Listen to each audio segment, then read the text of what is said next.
Good afternoon, everyone. This is the Committee of the Whole meeting for Wednesday, December 14th, 2022.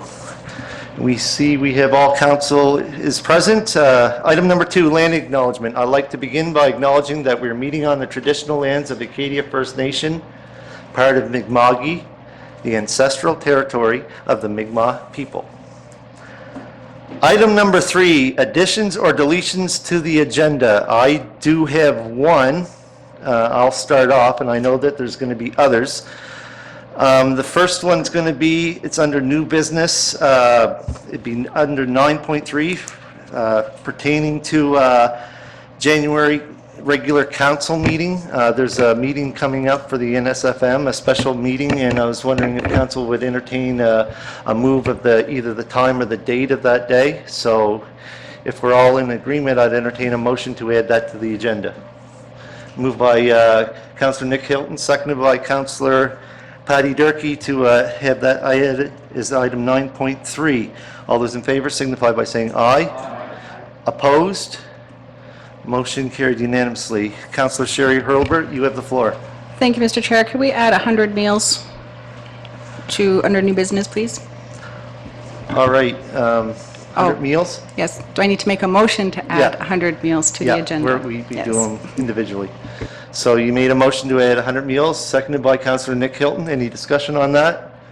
Hearing none. All those in favor signify by saying aye. Aye. Opposed? Motion carried unanimously. Let me write this down because if I don't, I'll forget it. 100 meals. All right, is there any more additions? Deputy Warden. Yes, I'd like to make a motion that we add a condition of Park Drive to the agenda.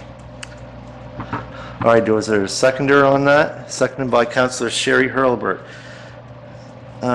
Is there any discussion on that? So you said Deputy Warden Park Drive? That would be item 9.5. Is there any more additions to the agenda? Madam CAO? Thank you, Mr. Chair. I have a couple that I'll put up one at a time. So the first is a request from Mashup Labs. They're an innovation hub in Nova Scotia, and the CEO, Andrew Button, would like to present to council. He's in the HRM, and traveling down to Yarmouth for a presentation is a bit problematic for him. So we're requesting a special committee, the whole meeting, to do have that presentation from Mashup. So if we could have that under new business for discussion, Mr. Chair. All right, so is someone going to make that a motion to add that item 9.6, moved by Councillor Nick Hilton. Do I have a seconder? Seconded by Councillor Lauren Cushion. Any discussion on that? Hearing none. All those in favor signify by saying aye. Aye. Opposed? Madam CEO, what was that? Mashup Labs virtual presentation. Can't walk and chew gum at the same time.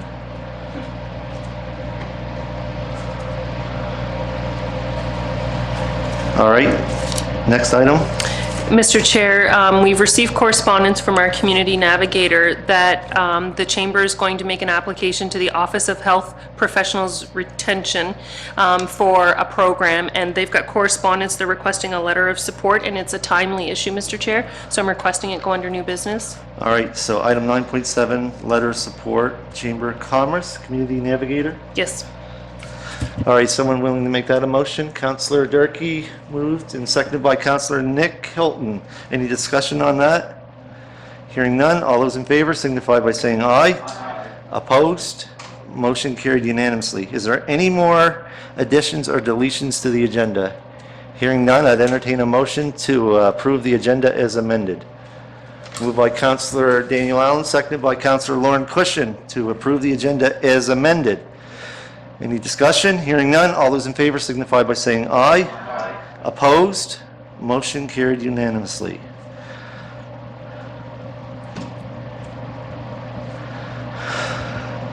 All right, moving on. Item number 5. If there's any declarations of conflict of interest, please notify me and I'll make sure that your name is recorded by the recording secretary. Item number 6, presentations, the Black Battalion Monument. Mr. Chuck Smith. I see you're here with us today, so what I'm going to ask you to do is come down front here, and there's a red button on that microphone. Just press that, And I'll turn the microphone on, and when you're ready, you can begin. So welcome. Thank you very much. I want to apologize for missing the meeting that I was supposed to attend. I got my dates mixed up, and age has a lot to do with it. I can use that now. Anyway, I want to apologize, and so I'm very excited to be here, and I'd like to thank the council for allowing me to make this presentation regarding the No. 2 Construction Battalion. This was a World War I story that was one of Canada's best kept secrets. I have a special thanks to Councillor Allen and Councillor Hilton for getting me on the agenda. So I really thank you guys for that. This was a segregated non-combatant unit, and it was the first and only black battalion in Canada's military history. So it was something that was dear to me, and I'm a history buff, and I also was in the Army Cadets for quite a while when I was in high school. So when I heard about this battalion, and I heard about the fact that they weren't allowed to fight, it really struck home. The black volunteers were rejected because of their race and because of their color. Some were told, "We'll call you when we need you." Some were told that this was a white man's war. And in Western Nova Scotia, they often heard that we do not want a checkerboard army. The black leaders of the time wrote the military headquarters, the government general, and black Canadian to request that black Canadians be allowed to enlist. The chief of general staff at the military headquarters came up with a solution. That was the formation of the black battalion. So for me, this was something that really was surprising. And my grandfather was in this unit, and he never talked about it. When he came back, he never mentioned it. I knew that he was in the First World War, but I never ever heard this story. I came within, it was a choice between going in the military for me when I graduated from high school, or going to Acadian playing ball. And it was a big deal getting recruited.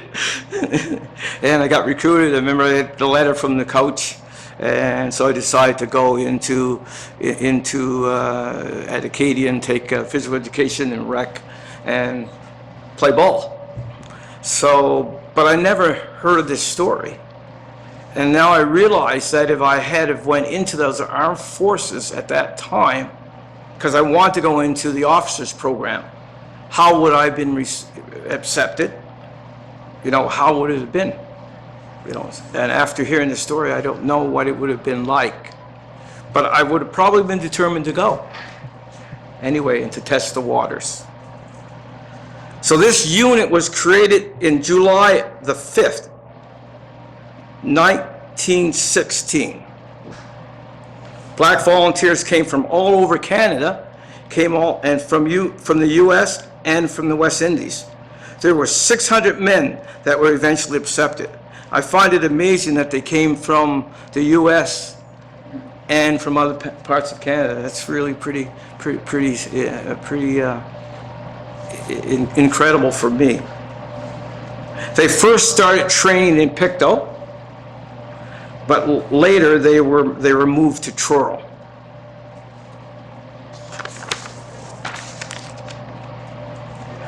On March the 17th, the No. 2 Construction Battalion sailed from Halifax to England, and I often wonder what that was like.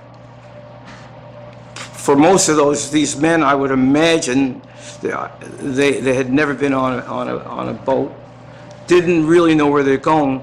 And as I researched this, about, I think half of them were illiterate. They couldn't read or write. So they would have no idea. So this would have been a huge for them to be able to go and from Halifax, from Yarmouth, Halifax, and then England. It would have been pretty, I wonder what they did when they went over there. No cell phones? You know, and if you can't read, what do? So that was just thoughts that I had that went through my head of what it must have been like. The 21st of May, 1917, they arrived to begin operations cutting lumber and supporting the operations in the southeast of France. They operated administering water systems that supplied all camps and maintained roads and helping build logging railroads. I mean, and I just can't, I still think, but they weren't allowed to fight. They weren't allowed to give up their life for Canada. So cutting logs, supporting the troops, but couldn't get in the trenches. After the war ended in November the 11th, 1918, the unit disbanded on September the 20th, 1920. These men did not receive public recognition, and I think this is the key for me. They did not receive public recognition. A lot of people who were in that World War I, you hear the stories of Passchendaele and Vimy Ridge and of the heroes and how they were heroes. These men didn't have the opportunity, they came home with no fanfare. So I think that to me, to be honest with you, it's a shame.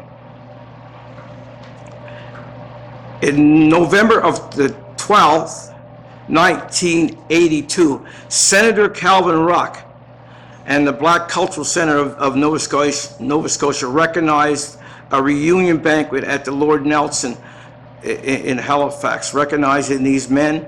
Senator Ruck went on to write a book, The Black Battalion, 1916 to 1920, Canada's best kept military secret. Senator Ruck came to Yarmouth. He was in Yarmouth, and he interviewed my grandfather. My grandfather was still alive. My grandfather is in the book. For those that didn't know, my grandfather went on to be a Pentecostal minister, and he was a minister. The church is still there on East Street, and he was a minister for 35 years.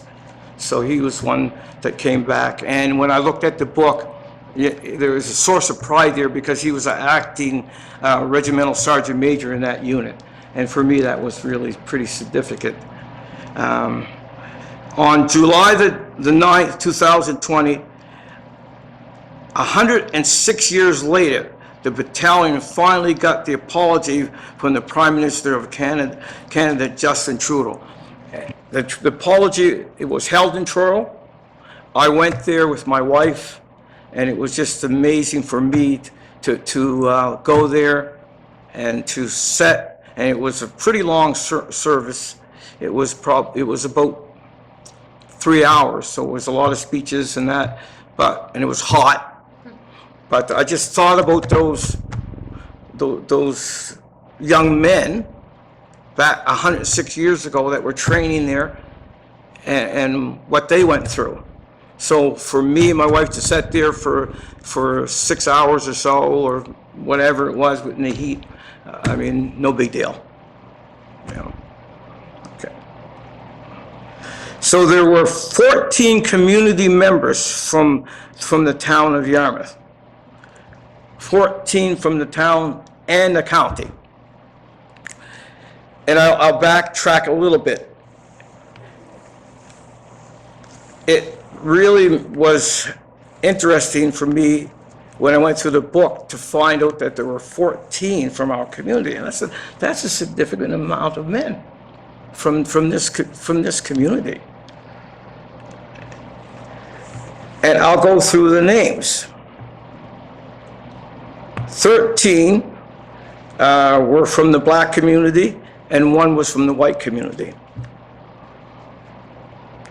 They're Freeman Berry, Freeman Lester Berry, Gordon Berry, John Brown, Bowman Crawford, Percy Foreman Fenton, Chester Purnell, Charles Nathan Smith, that's my grandfather, Arthur Stevens, John Stevens, Leslie Stevens, Leona Stevens is still alive, and this is her three uncles, and she's still alive, and she's 83 now. Benjamin Wesley, John Clarence Johnson, and those that know Bruce Johnson, that's his grandfather. And there was one white person in that unit. And if you know anything about the number 2, all the officers were white. Okay. And the white officer from Yarmouth was Samuel Clifford Hood, Lieutenant Samuel Clifford Hood. And he was in that unit. Okay.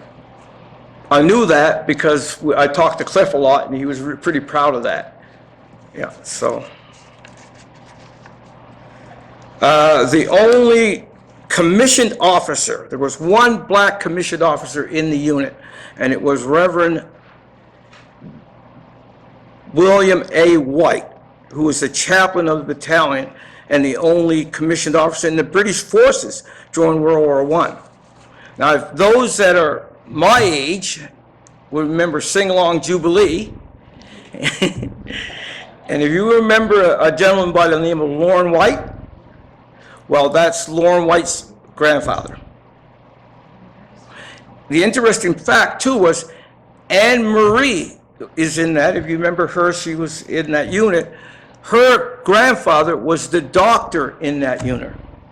So it's kind of interesting how it went, like kind of full circle, right? You know, you really, I never knew all this, which is, you watch it Sing Along Jubilee for years was on TV, but there was a connection there between Lorne White and Anne Marie, and I don't think they knew it until Calvin Ruck did his book and it was research. It's very interesting.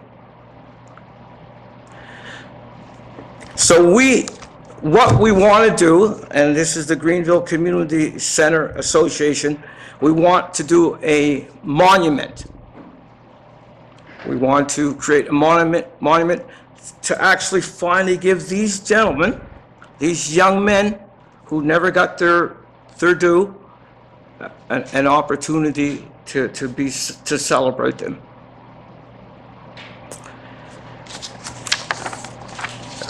So this idea wasn't only generated by me. Andre Boudreau, who was I think he was in the engineers in the armed forces for about 40 years or so, gave me a call and asked me if I would be interested in moving this idea of having a monument to honor these men from Yarmouth who were in this unit. And I guess he had called some other people, but they weren't interested. And I said, I certainly am. I'm more than happy to help and actually excited to do this. So we want to erect a monument. I have sent an application to Veterans Affairs, and it went out on the 19th of October, and they've received it, and I'm waiting for their for their approval. Now you can get 50% of the total cost. So I have here, and I don't know how I can do this, but I do have pictures of where we want to put the monument, and it's right in town, right where the cenotaph is now. Can I pass these around? Am I allowed to get up and pass these around? Okay. And yeah, okay. Yeah. Thank you. Yeah.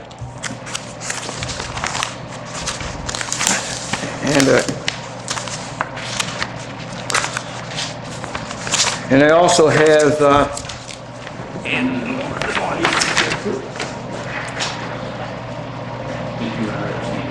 Yeah. Yeah. Pretty sure.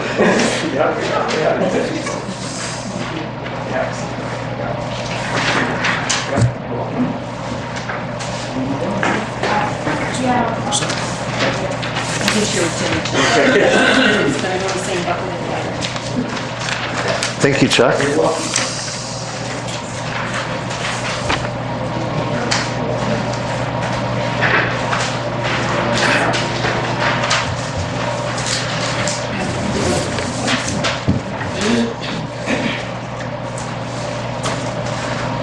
So I was fortunate to,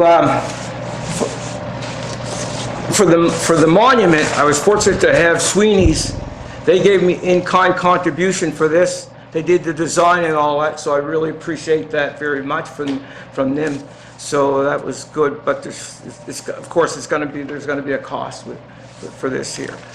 And we thought that the monument for them would be really look well in town. And there's also going to be a commemorative plaque, an interpretive panel that we're going to have for them. So this is, so waiting for the Veterans Affairs, hoping that they approve this funding. And I have a budget there which I've given, which I can give out, which outlines the cost for the project. So I'll do that. I hope I haven't gone over my 10 minutes. That's all right. I got a feeling the next presenter, we're going to even go longer. Oh, yeah. I'm worried about that a little bit. Surprised because you usually quit. Yeah. Okay. 2 years. Yeah. Yeah, okay. Yeah. Actually, I've been told that I'm long-winded. Yeah.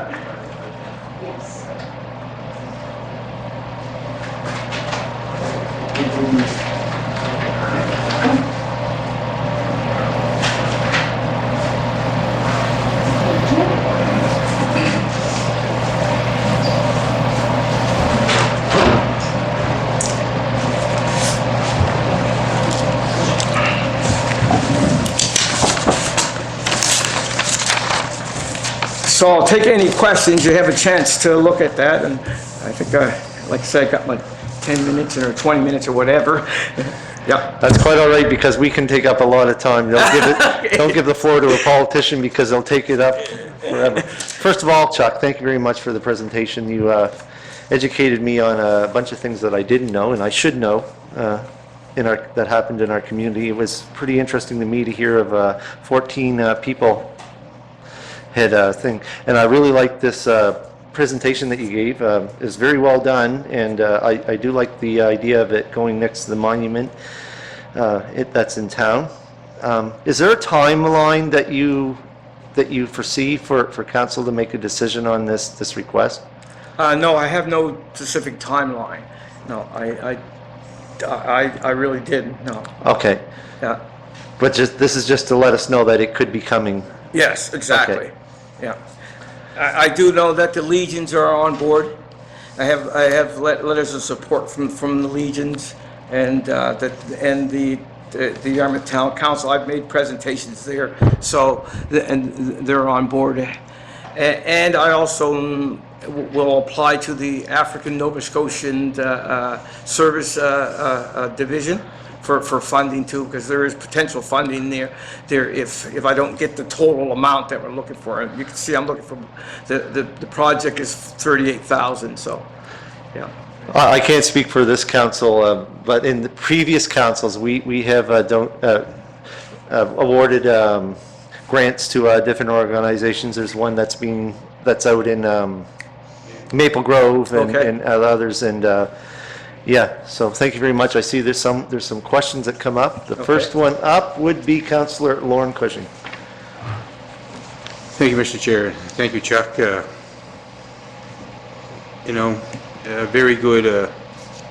Very good thought here to have this done, and I'll certainly be supporting it. So, just looking at the numbers, the total is $31,990 for the whole thing? Yeah. And Yes. Veterans Affairs will give up to 25,000? They'll give up to 25, yeah. Is that the maximum they'll give, or that's what they're gonna That's the maximum, give? Okay. yeah. So it could be anywhere in between Yeah. there. So you're looking up to make the difference of it? Yes, exactly. Yeah. Okay, good. Yeah. No, Yeah, no, sounds good to me. yeah. Very good information, Chuck, and I just want to thank you for all the work you've done with the youth in our area, all those basketball camps over the years, and actually, I did watch you play basketball at the high school, 'cause, I was there too. Not playing basketball. But good job. Thank you, Chuck. So thank you very much. The next one is Councillor Sherry Hurlbert. Thank you, Mr. Chair. Thank you, Chuck, for coming in today, and it was great to hear this presentation. I was at the Remembrance Day service at the high school, and, you know, the theme of that service for them was, you know, this particular thing, and you spoke there, you know, very well. And, you know, to see the students honor the, you know, the family members of those from the Yarmouth area, that was, you know, brought tears to my eyes to see, you know, the family members in the audience who, you know, stood and received recognition for the work that, you know, their families had done in, you know, the past. So thank you for taking on this project, you and, you know, and the community, and definitely, so have you gone through the grants process? Like, we have a grants application that you can apply for I funding? haven't, Okay, no. so we can maybe touch base with you and figure out how to kind of get that Okay. rolling and get that moving, and then when it comes forward, if there's no specific timeline when that comes back to council for our grants review, I would definitely be in support. Okay, thank you. Thank you very much. Councillor Daniel Allen. Thank you, Mr. Chair. Again, thanks for coming in, Chuck. I know when Nick and I were at the Greenville Community Center, obviously, everyone in the room can tell that it's a passion. 16 people from Yarmouth. Did you say how big the battalion was, the total? 600. 600, Yeah. and we had 16 from our little community. I think it's a significant amount, yeah. Yeah. So the monument, is it going to mostly recognize just the 16? Is that the goal? That's the goal. That's the yeah, goal? that's Yeah. the goal. I think it was not 16, I think it was 14 total. 14? 14, yeah. Yeah. Okay, so- But that's the goal. The goal is to recognize those 14.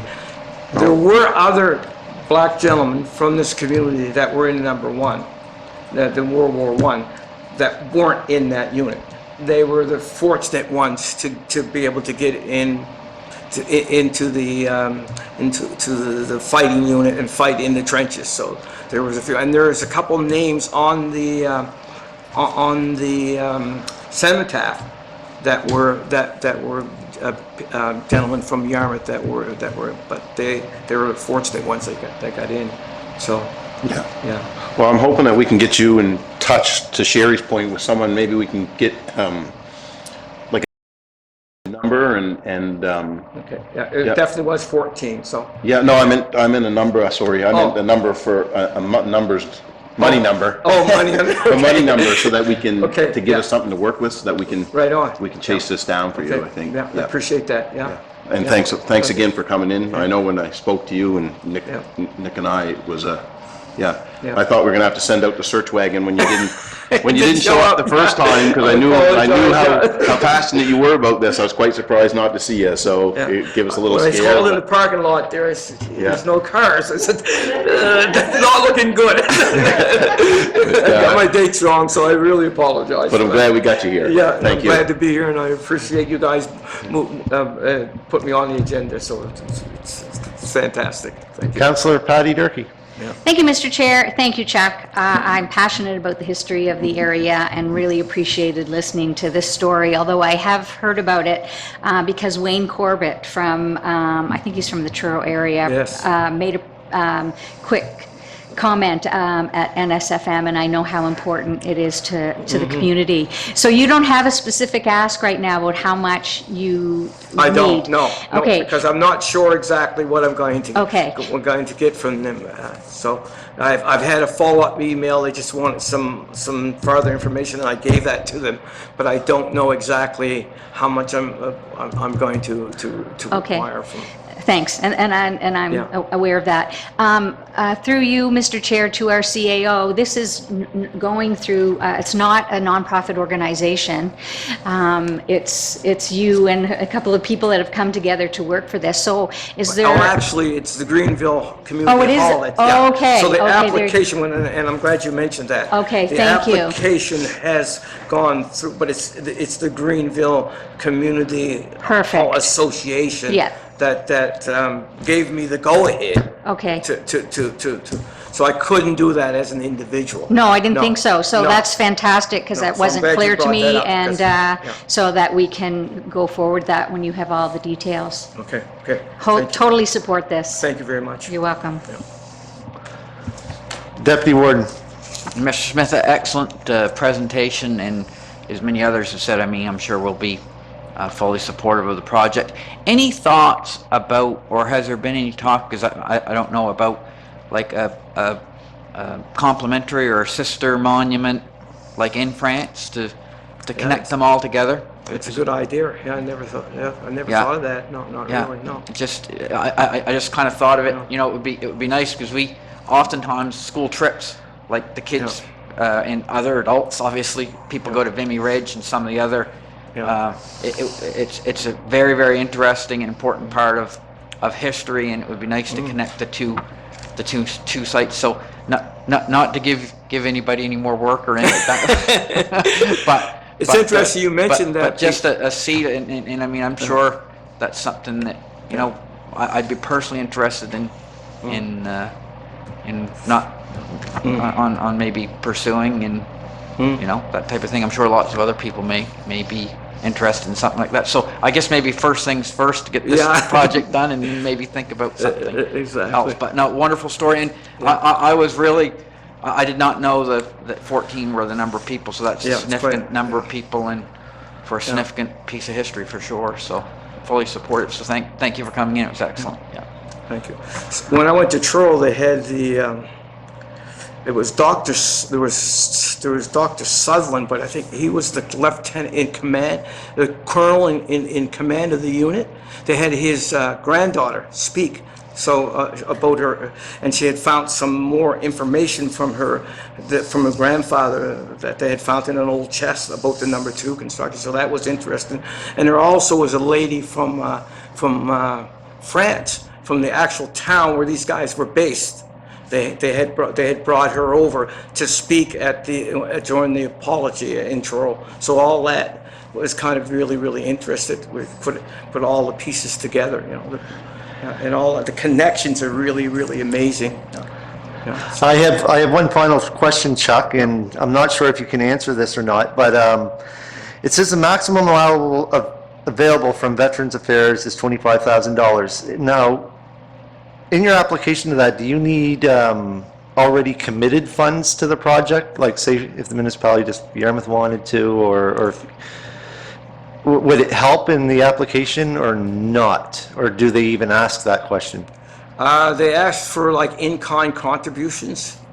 Okay. Yeah, so I put that in, so, like for instance, the in-kind contributions from Sweeney's. I contacted Charles McIsaac, and he gave me an in-kind figure of $3,000. And also we're getting the concrete donated from Lafarge? Lafarge, and that was in-kind contributions. So Okay. yeah, so stuff like that is. Yep. Any other questions, staff? Go ahead, Madam CEO. Thank you, Mr. Chair. Thank you, Mr. Smith. It's always a pleasure to learn more about where you come from, and I thank you for that layer. Just with respect to council's support for the project and timing, our cycle would be looking at making grant awards in the spring. So when Mark Blinn reaches out to you to work with you on the grant application, if there's any timing that you need respected, just make sure we know about that, and we can make sure council gets that in plenty of time. Okay, appreciate it. Thank you very much. All right. Well, on behalf of council and the residents of the municipality, thank you very much for all you do for the community, and we're looking forward to this project moving forward. Thank you very much. I really appreciate this opportunity. Absolutely. And Yeah, so thank you. don't worry about the missed meeting the last time. Things happen. I worried about it. Don't worry about that. Thank you very much once Okay, again. thank you again.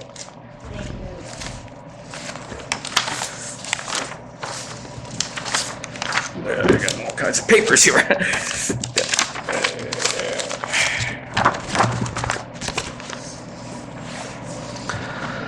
Thank you. Is that something that belongs to you, Chuck?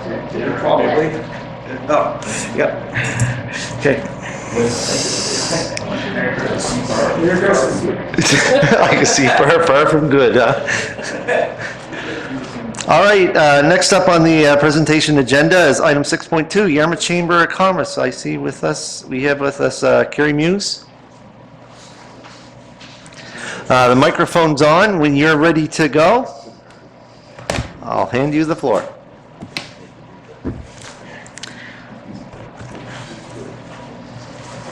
Thank you very much for having me today. Mr. Warden and counselors and staff, thank you. Thank you also for your support over the last 4 years. So 3.5 years ago, I came to council to ask you to invest in a new program a new initiative. At that point, you'll remember we were in an anesthesiology crisis here in Yarmouth, and we were making the national news. And we decided something had to be done. So at that point, the very naive Carrie was here with Angie Green, and we ventured into the world of healthcare and got ourselves educated. And our simple ideas that we had turned into very complex patterns that we had to develop. But with the help of key people in our community, I think we've done a good job, and I think your investment has paid off, and I'm here to prove that to you today, that the money you've invested over the last 3 years has proven worth it. There's been times of frustration, but mostly times of relationship building and success. So in the information that I circulated to you, you'll see that we have a net gain over the past 4 years of 16 doctors. That information is actually inaccurate. As of today, we have a net gain of 19 doctors.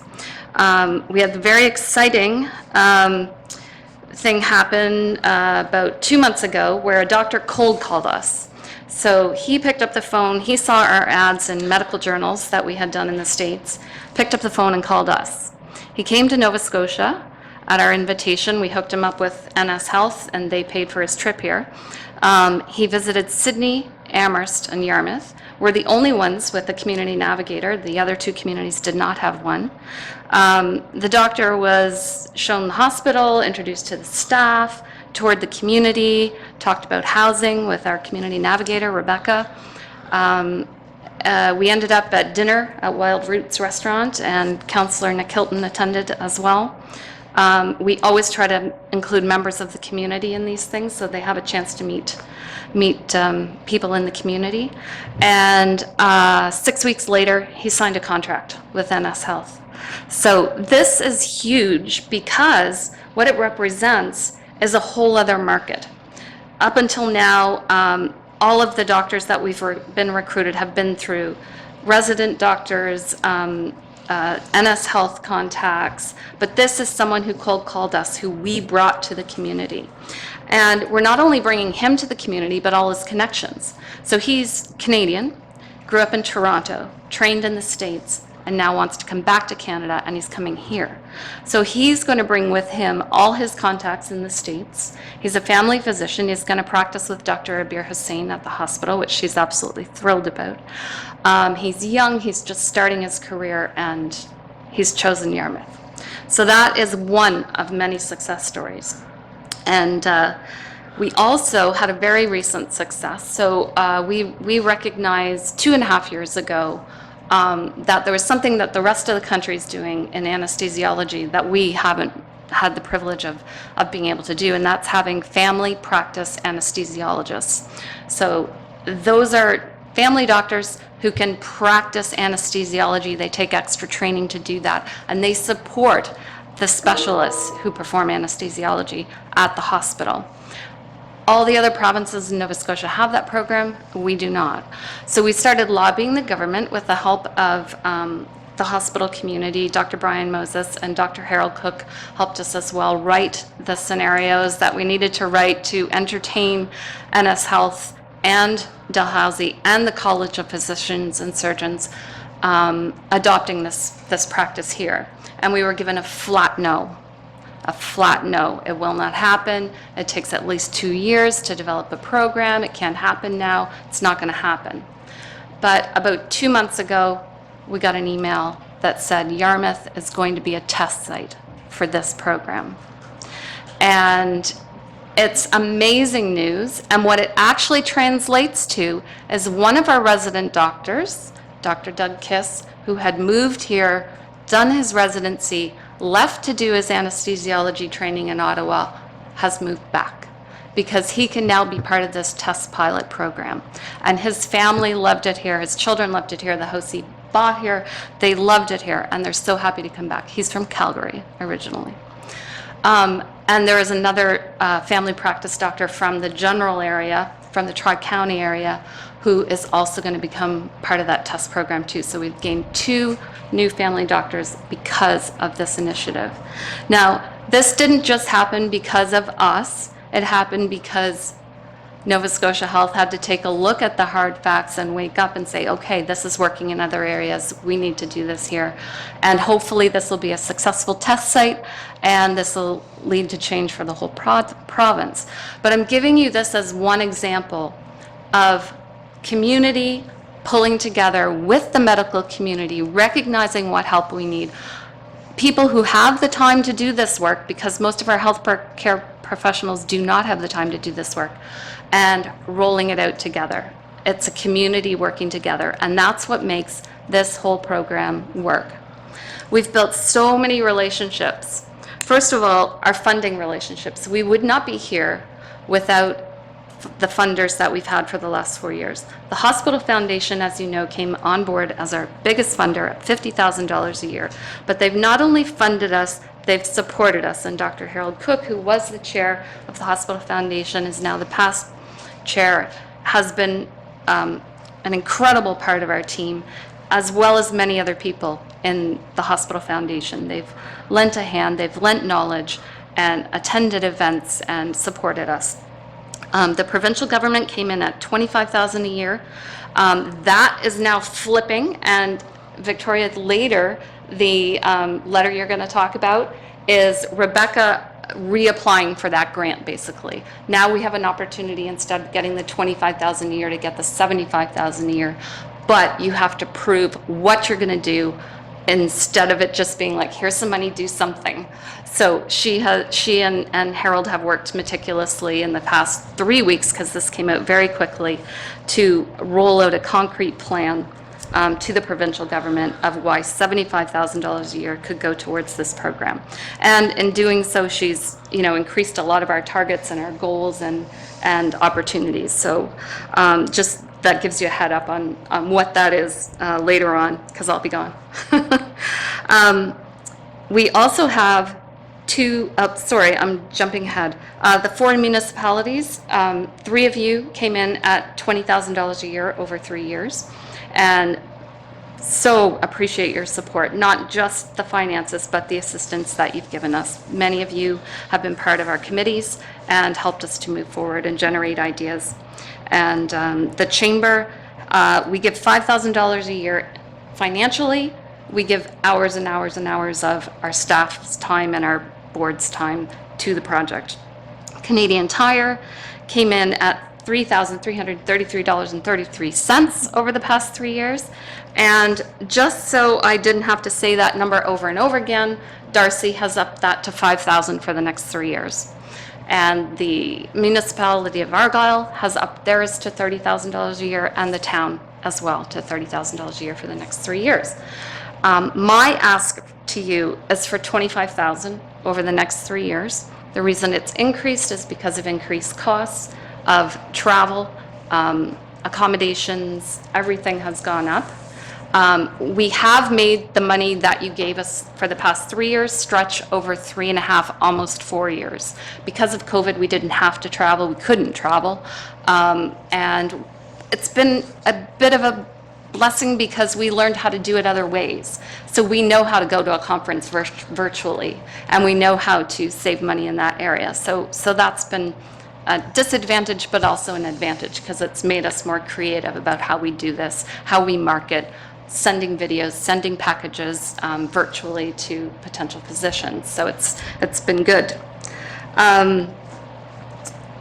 I also want to tell you that we do have 2 more specialists who are highly considering the area right now, and we're just waiting for answers on them as well. So that 19 hopefully could go up even higher.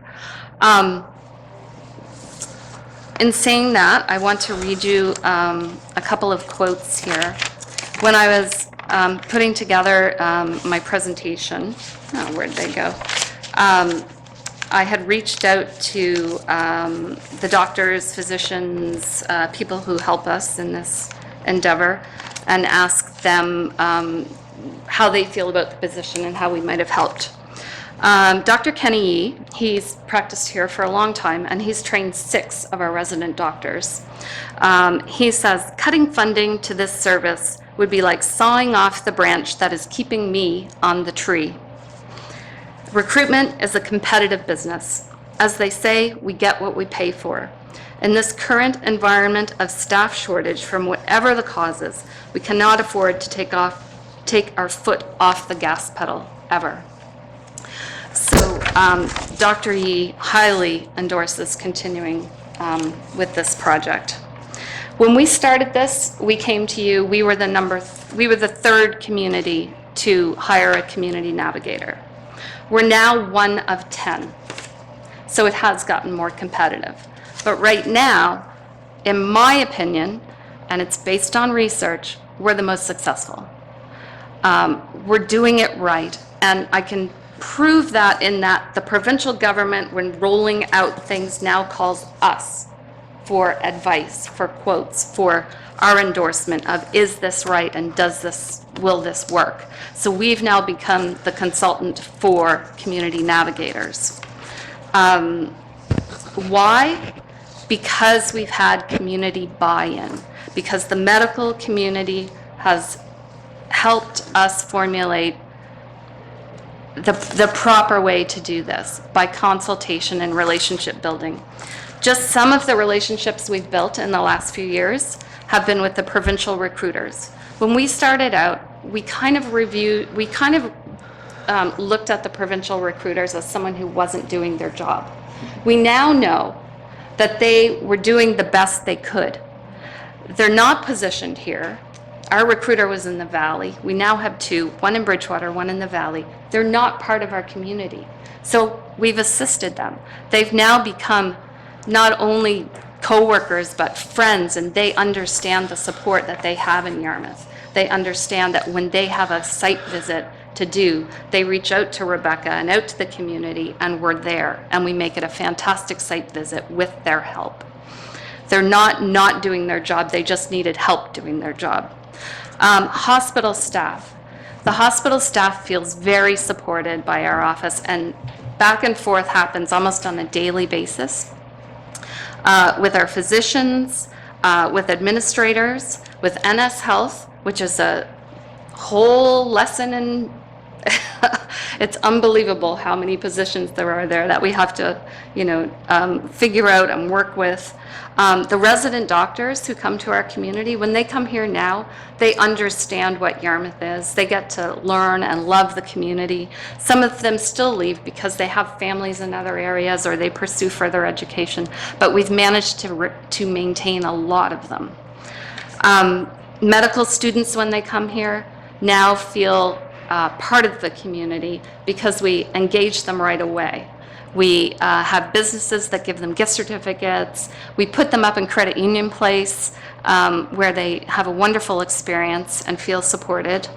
Locums who use our facilities here and come, they can't believe how the community welcomes them now. We have a relationship with landlords and real estate because finding housing has become a huge part of this endeavor. And we all know the housing crisis that's going on. Well, it's very real. Even if you have, funds, it's very real to find proper housing. Elected officials, we've interacted with lots of them. And business community. So Coastal Financial Credit Union is just an example of that, of coming forward with belief in this project with $1 million facility that we worked to open.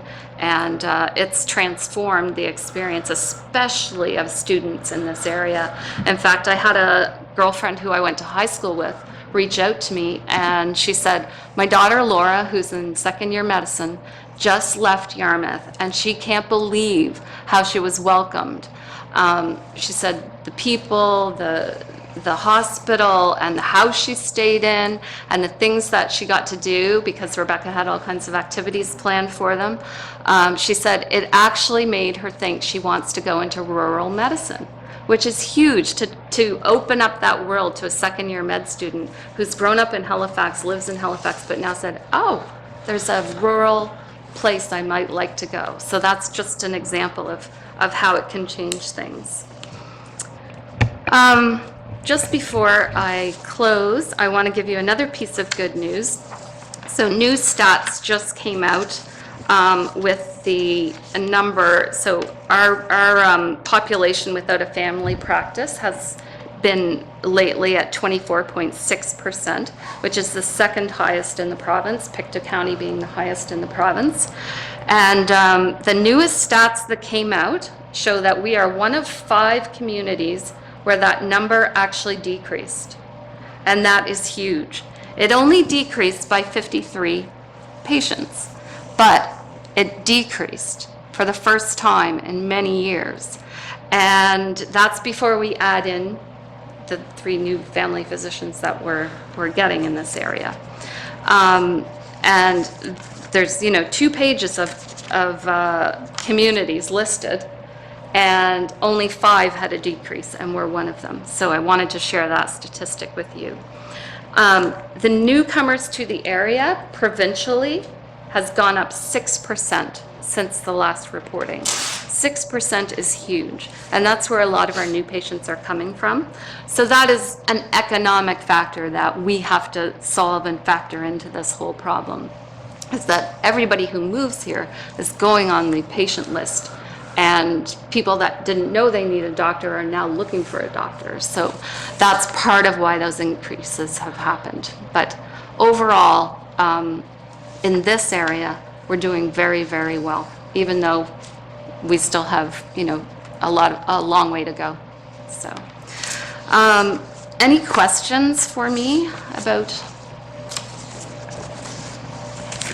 what I've said? Deputy Maybe- Warden?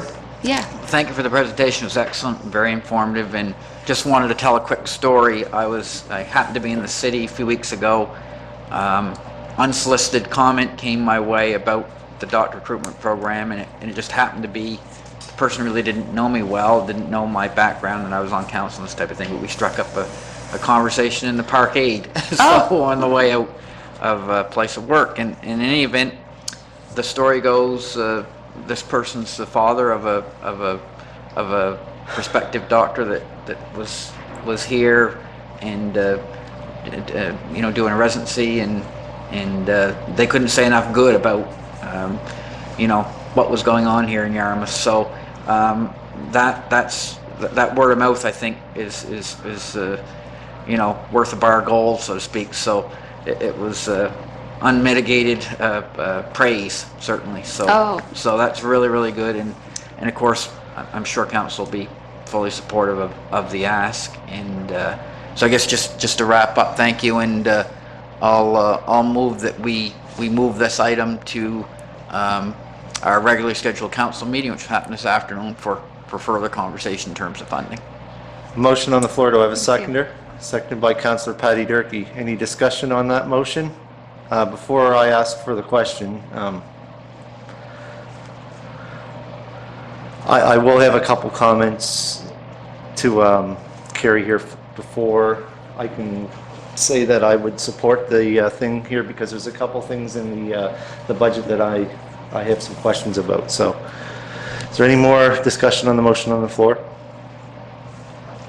Hearing none, all those in favor signify by saying aye. Aye. Opposed? Motion carried. Councillor Durkee, you have the floor. Thank you, Mr. Chair. Thank you so much, Carrie, and a huge thank you to Dr. Cook, who has been truly instrumental in helping all of us make huge strides in this program. So thank you, Harold. I have a few things that I need to say. Being involved with this program for the last 3 years is if we didn't have this, I can't imagine the mess we'd be in right now. And as you've heard, Yarmouth Community Navigator Program has made a huge difference. And now we're getting cold calls, which is amazing. But I can tell you there are not navigators in all communities. And they've tried it, and somehow it hasn't always worked. And I have a huge thanks to all the community members who have been behind this, because I think that's been a huge part of making this program successful. There's a few things that I want everybody to consider, and that is that we have to take a step above the rest, not just the rest of Nova Scotia, the rest of Canada, the rest of the world, because everywhere is looking for doctors. And so, and rural communities are the hardest, because doctors want to go to big centers where there is more equipment and innovative programs. But we have a fantastic quality of life, and I think that makes a huge difference. One of the things that I've mentioned is that the provincial government has their own incentives, and which means we can't give money to doctors per se to practice, but we can provide incentives, and that has given us a one-up in a few cases where the chamber has made the decision with the money that they've had to offer paying 5 or 6 months rent for a new doctor in particular to get here. What you have to understand is that doctors want to practice doctoring. They don't want all the overhead. They don't want all the work that goes with being a family doctor, but they have no choice. But it is costing them a lot of money. It is much easier to go into emergency medicine where you don't have all that than it is to become a family doctor. So those are the areas that we need to look at, and that money that we contribute is to provide those extra little incentives that will make the difference between us and Sydney, or us in Annapolis, or us in any of the other rural communities in Nova Scotia. The other part is that we might even have to consider hiring someone else part-time on occasion to help, because the overload is huge on our community navigator. It's not just about retention and all the activities. It's about finding housing. It's about just the calls when someone wants to come, to set up when they're coming, those activities, the housing, the cars, banking, there's so many things that go along with it. It's absolutely huge. So it's overwhelming. So that's what I want you to consider when we go to the regular council meeting on the amount we decide to contribute. And I know both Town and Argyle have already increased their contributions to what was being asked. Thank you. I see no one else, but I'm going to go next.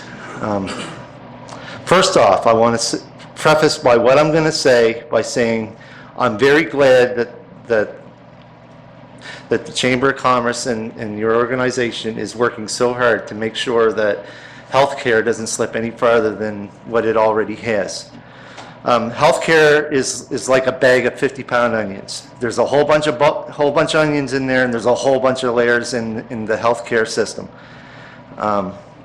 Unfortunately, I feel that rural Nova Scotia is left out of the loop. And you had mentioned earlier that the recruitment officers, there's one in Kentville and there's one in Bridgewater, correct? Mm-hmm. This comes back from a decision made by previous provincial governments, and this has been going back as far as the Rodney McDonald area to Darrell Dexter to the Liberal Premier, and now Mr. Houston, they decided then to, we used to have our own provincial, or at least our regional hospital had our own recruitment officer, and now it's been moved out of the area. And there's been a lot of talk about the little triangle, 100 kilometers within Halifax. They seem to get everything, and the rural Nova Scotia gets nothing, which has forced our hand to move forward with this project.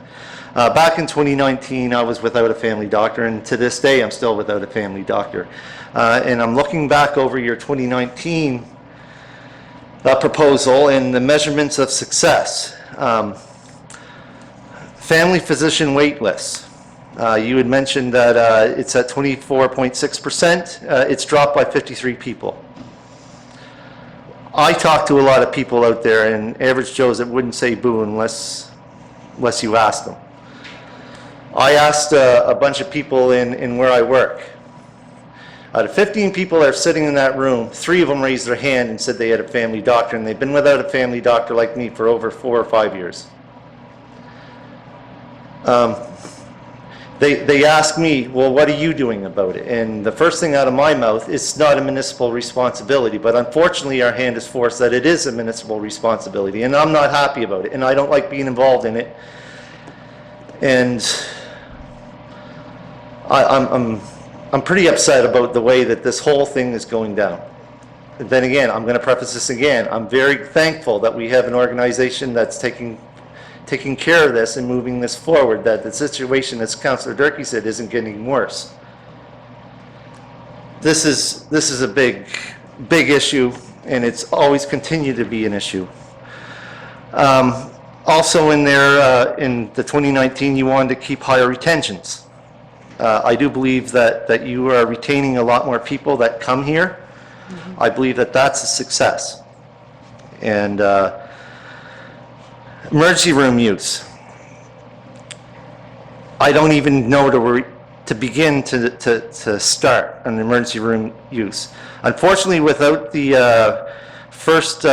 without general practitioners or family physicians or even places a clinic to go to for, say, to get your prescriptions renewed, you got a tick bite, whatever, you got a cut on your finger. Unfortunately, we have to use, a lot of people are forced to use the emergency room. So those people that are sitting in there for 12, 15, 24 hours, and I was one of those here about a year ago, they're going to say, well, what have you done? And I say, we're trying. We're trying to deal with the hand that we're dealt. I would be in support of moving forward with the increase, but I do have some questions on the budget that's in here.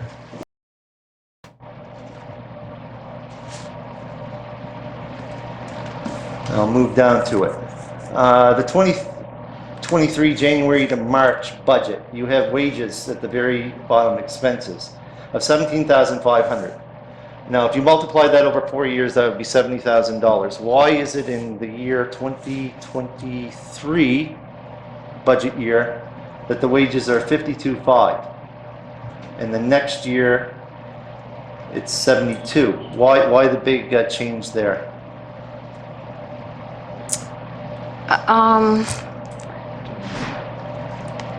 I would need Rick Allwright from our office to be here to answer that question, Warden. Okay. We did give Rebecca an increase in her salary, but that does not, her salary is not that full amount. And we did also hire students in the summer to help us, and we also hired a resident's spouse while he was here to help us with some special project work as well. Okay. What's the next question I want to ask? In regards to your goals and your measures of success, what are they going to be in 2024? And was separate funding councils asked of what you would consider a measure of success? I do see here in your 6-layer recruitment funnel at the bottom a net gain of I do believe is this the latest one? Yes, it is.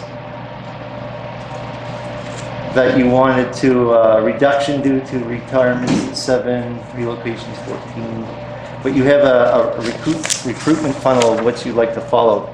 How many of those people, because I'm gonna get to ask this question out on the street, how many of those people are gonna be family physicians, or is it just carte blanche that you're looking for specialists all in one? Are you focusing more? We're shopping for every type of physician. But family physicians is our priority right now. But the specialties are just as important. Without those specialties, our regional hospital doesn't function. So any physician that's needed is on our recruitment target. As far as our goals for 22 to 25, it's in the document that I sent there. It says goals for 2022 to 25.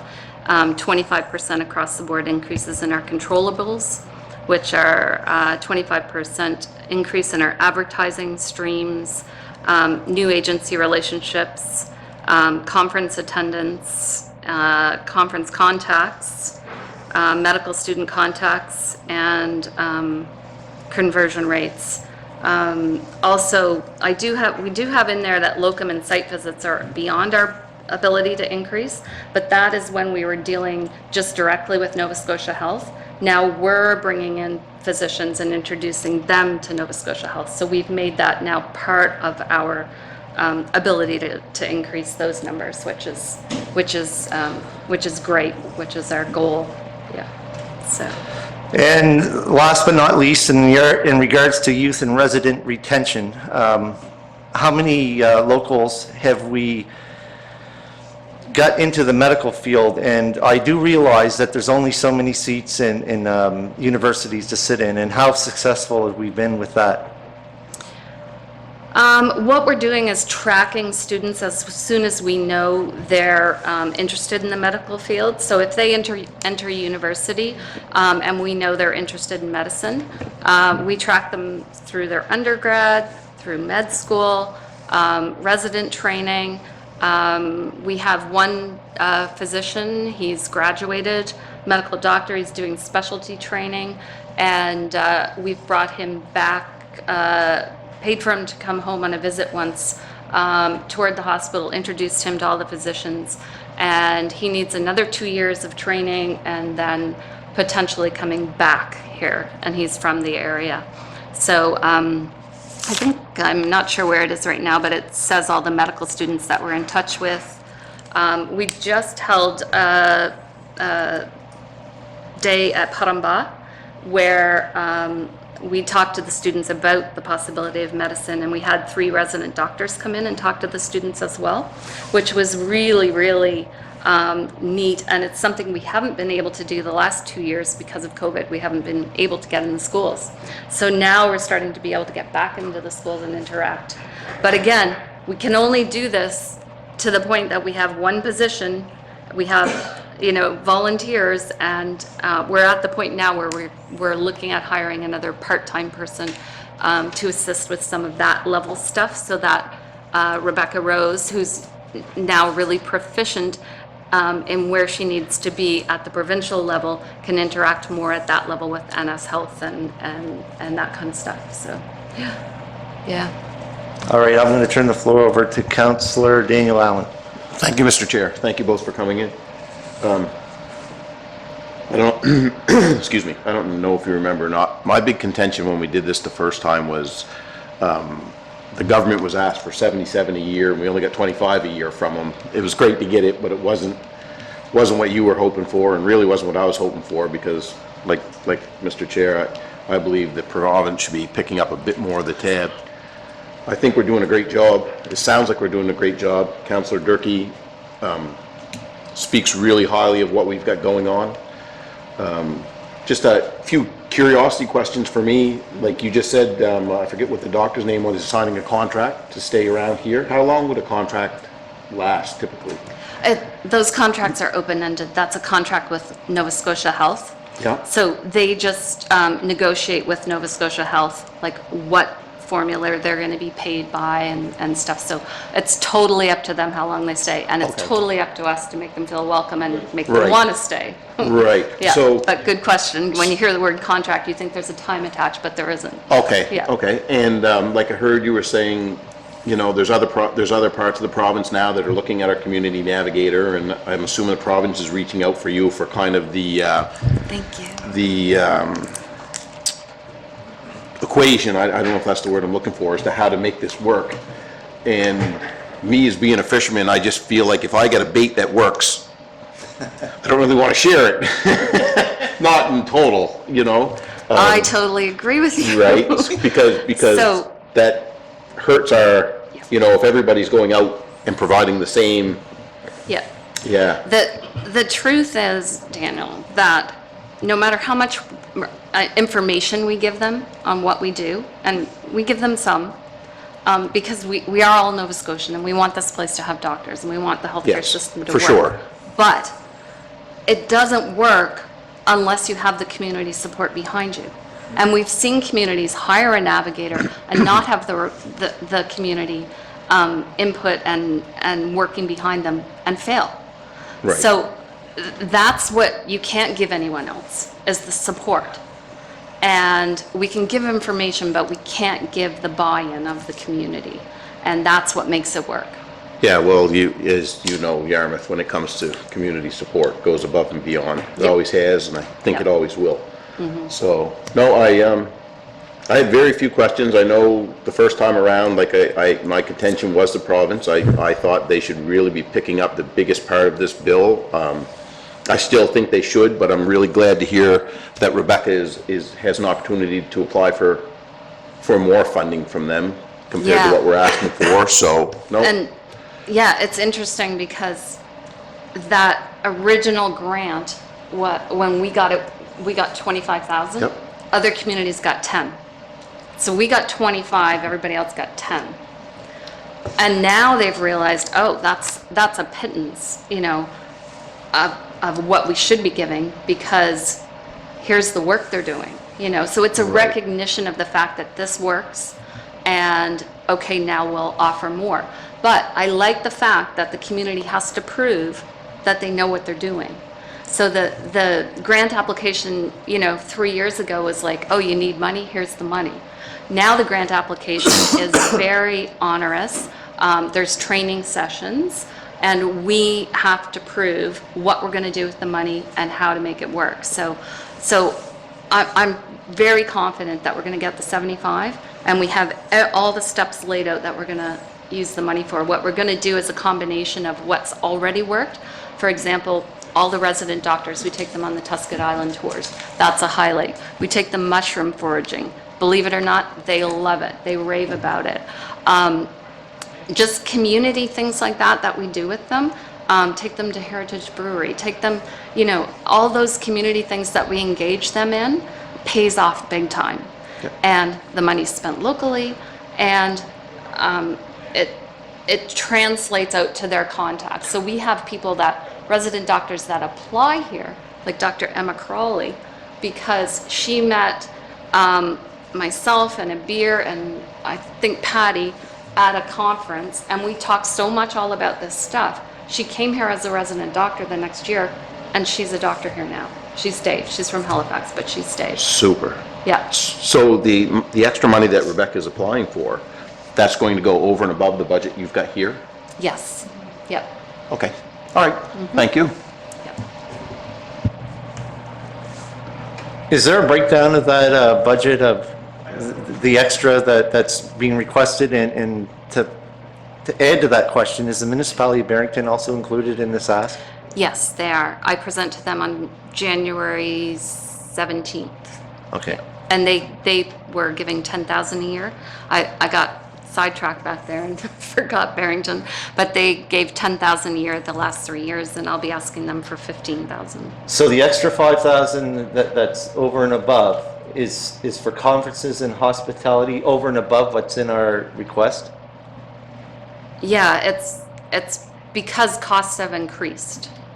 So all of that is going to cost more over the next 3 years. Madam CEO?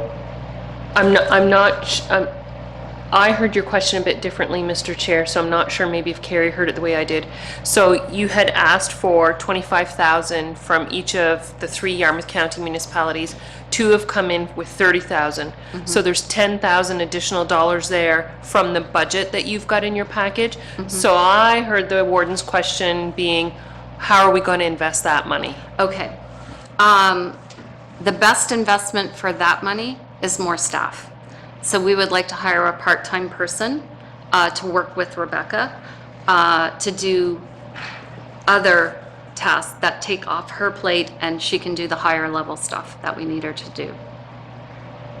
To be quite blunt, I'd like to see a breakdown of that because I didn't realize that. Be very blunt on that. Okay. Deputy Warden. Yes, just a second question. So the 2 other units in Yarmouth County contributed 30, the ask was 25. Yes. And that will be helpful, like if we were to propose 30, it would be helpful to hire a little additional horsepower to get the job done maybe even a little bit better, is what you're saying? Yeah. Precisely. Okay, perfect. Yep. Thank you. Any more questions? Hearing none? That motion is moved forward to regular council, which immediately follows this committee of the whole, and you should know shortly. So thank you very much Thank for you your very much. presentation. Yep.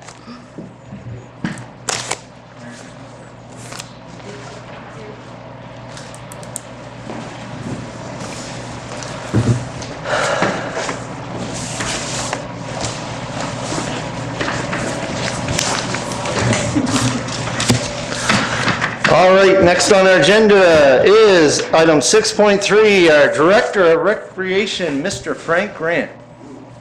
Good afternoon.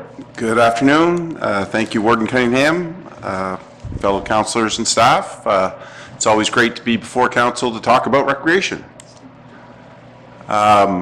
So just a few slides and a few comments, and then if anyone has any questions or comments, I'm just touching on some highlights. The first section is probably the most boring section, is the budget, but I always like to include our budget as part of a presentation before council because council has allocated funds towards our department, and I just wanted to give you an update. So after 8 months of operation, our budget is tracking very well. We have realized 87% of our expected revenues and 75% of our planned expenses. I know it's microscopic on the screen there, but I'll just highlight a couple things. We had planned for revenues of just under 154,000, and as of this report on December the 8th, we are at 134,424, and our planned expenses for the year of 800,850, and we're, as of December 8th, at 603,849. As far as some revenue that is still coming in this fiscal year, we have $6,000 to come in from our active living program. The active living program is a provincial partnership where we receive $30,000 to support the work of our active living coordinator. We've received 24,000 to date, with 6,000 more to come.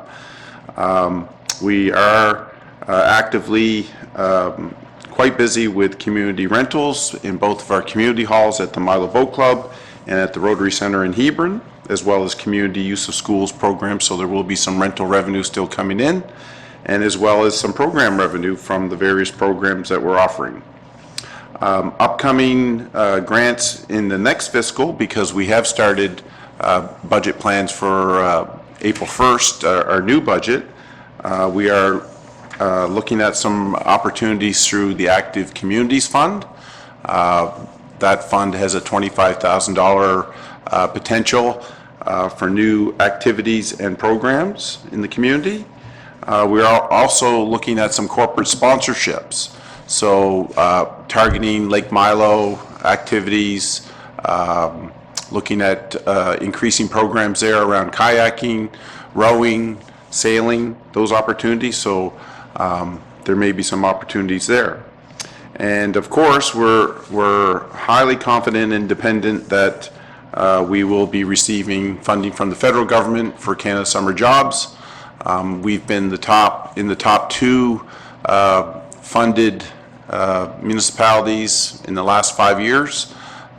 So we usually hire anywhere from 20 to 24 summer students. And in the past few summers, we've been funded at least to minimum wage standards for those jobs. Canada Day is another one. We're hoping to receive some funds. That application's already been submitted, and we're working on the Canada Summer Jobs application, which is due 12th of January, I think. And I also put in there community use of schools, is that we've received some regional funding through our regional Communities Culture and Heritage Office to help support a community use of schools pilot.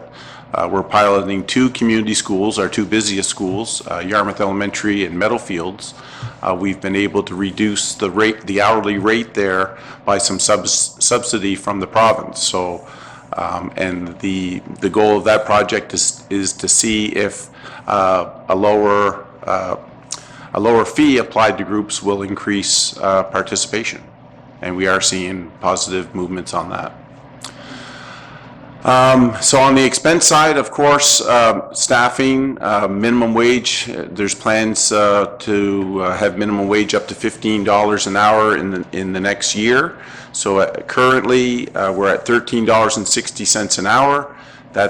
There's plans for that to go up again in April 1st, so that impacts our budget on what we pay staff. Entry-level positions with our department are usually at minimum wage, but coordinator positions usually are $1 above minimum wage. And I did do a survey around the South Shore and Valley last year because the question was posed to me.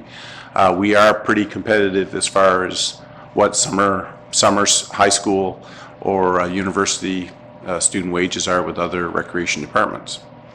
I did put a note in there that our full-time staff budget will come in under budget. Our community recreation programmer position was vacant for 4 months, so I did put a note on that.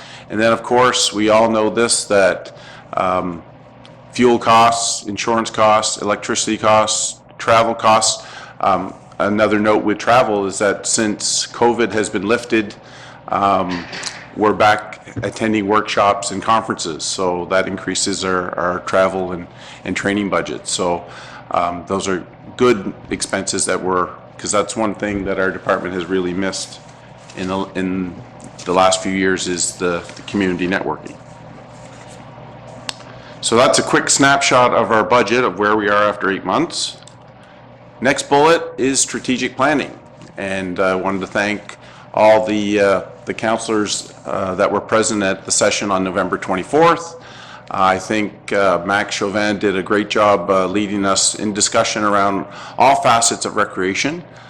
We had a survey that was done to kind of lead us in some of the discussion ideas. I think the total was around 114 responses, which we would have liked to seen more responses come in, but I think the information that was generated from the 114 responses gave Max some good information. He did also examine some of our plans and reports and some provincial recreation reports that were a couple years old. But I think generally the information, sharing of ideas was all positive. Max and I are compiling those long sheets of paper, and we'll have some more information and sessions planned for January.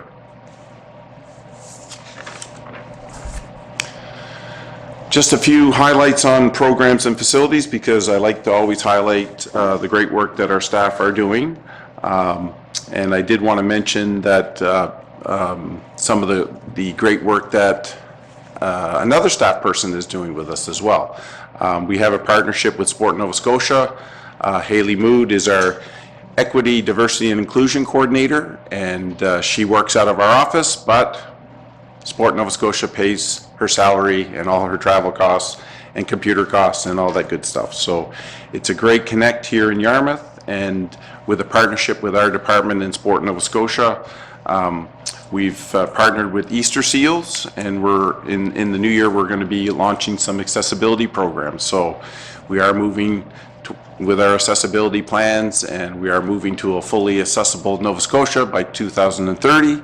And I think with us introing some wheelchair sports at Meadowfield School and some bocce ball, I think we're moving that accessibility programs will be a regular part of our regular program lineup. Yarmouth County Athletic Awards. We had planned to have our award ceremony on January the 12th, but after a couple months of intake, rallying our sport community, really not a whole lot of nominations have come in for special awards, and not a whole lot of team or individual sport information has come in. We honor every year sports teams and athletes that have achieved at the provincial or higher level, or at the highest level that a sport can compete at. And we're down probably about almost 50% of what we usually have for one of our regular award ceremonies. So we've put a pause on the award ceremony.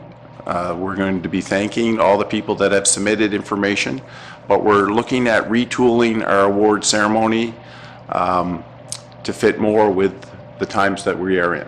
So some of the ideas that we shared, and this is not just a Yarmouth Recreation activity. We have our partners with the District of Argyll. We may look at giving Yarmouth County Athletic Awards to sports teams at the time of their win. We may be doing special awards for sport volunteer or a sporting coach throughout the 12 months of the year. So we are retooling. That's been on pause, but definitely we will be celebrating our awards within this fiscal year. We just need a little bit more time to flush out exactly how we're going to deliver those award ceremonies. Community use of schools. So I already mentioned that we have some funding programs, but we are actively trying to utilize all of our community schools that we have. So that's all of our schools in our area. We have had staffing issues which have limited some of the activities in our outlying schools in Carleton and Port Maitland. So we have a full complement of staff now, and we are looking at some fun nights happening at both of our outlying community schools. We are looking at doing some family type of programs.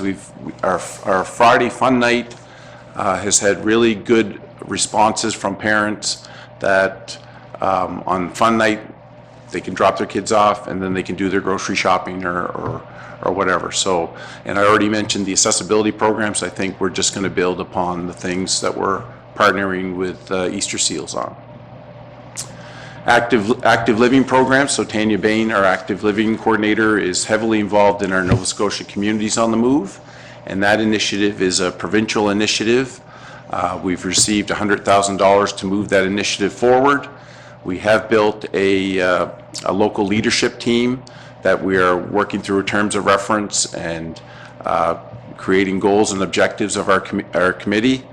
And actually Carrie Muse, that was just here, is our chair of our committee. So we are moving that project along and get ready for some neat things to be happening around Nova Scotia Communities on the Move. After the Bell is a program that we've been running now for junior high females. It's a partnership with Maple Grove, and the activities take place at the Rotary Centre. We've had probably the highest attendance since we started this program. Overall 29 individual registrations with an average of about 20 participants each session, which it happens on Wednesdays. And of course, walking challenges is always a big thing. We like to promote walking. We like to challenge people with different things to mix into the regular walks that they are doing, and that's something that we'll continue to do with the beautiful sidewalks that are coming through Hebron-Dayton area with all the different connections to the trails. We're looking forward to seeing lots of people out there running. I've already seen the deputy warden out running on them, so.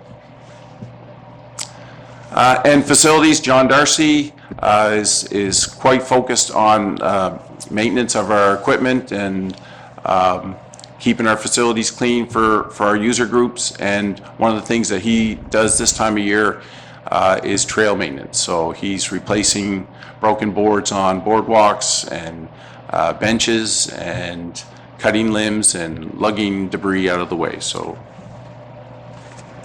I did want to mention one thing that Tanya Bain, our active living coordinator, just yesterday received a grant of $5,400, and the funding is going towards support of our After the Bell program, because female-only activities was high on the priority ranking.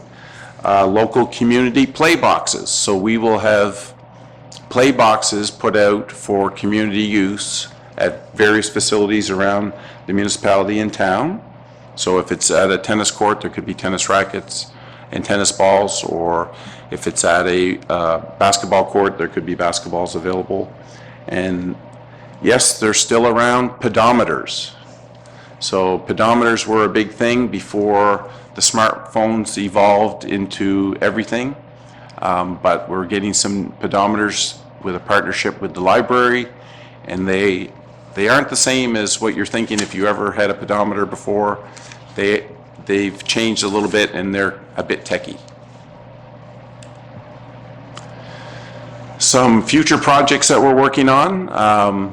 So we are planning to extend the Foreshore River Trail that encircles the recreation complex. If you haven't been on the trail, it's kind of down from the Rotary Center bordering the school property, down at that corner where we had a new water line come in for the Rotary Center.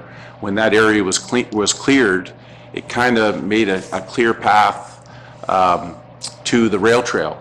So that's one of the things that we're always looking for, is trying to create new opportunities or loops so people can mix up their walk. So I think it'll be a great addition for people walking the trail, and then they can cut down onto the Foreshore River Trail and maybe go back to work at Maple Grove or here. Signage and lighting at the recreation complex. We've got a few dark spots, and we want to improve our signage in the park, where the trail is, what's happening in the park, and who we are and who operates the park.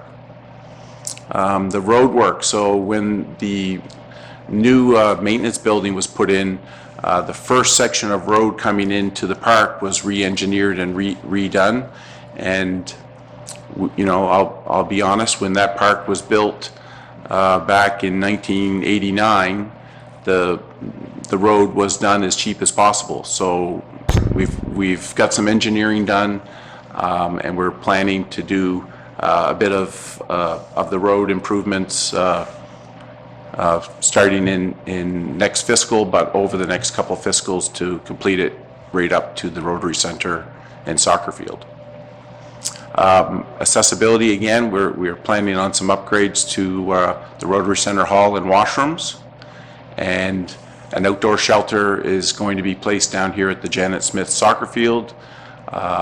Concrete pad poured, and it's just to get some mums and dads out of the elements if they have children sliding down the famous hill. So that's a snapshot. I even put a snapshot of our recreation winter guide, which you can find at yarmouthrecreation.ca, with all the neat stuff happening in there. And if there's any questions or comments, I'll do my best to answer them. Deputy Warden. Well, thanks, Frank. In the excellent presentation in the strategic planning session was really, really well done. And just like to thank everybody that attended, all the staff and counselors and community members. Like there was a really high level of engagement at the session, and Max did a great job. So I think, you know, it's nice to know where we are and what we're about and where we're going to where we're going to go and improve moving moving forward. And of course, I've got a comment about that sidewalk. I think that sidewalk makes me run a little faster than I normally run, so it's not very fast. It's but really smooth, or? I think it's downhill. There we go, there we go.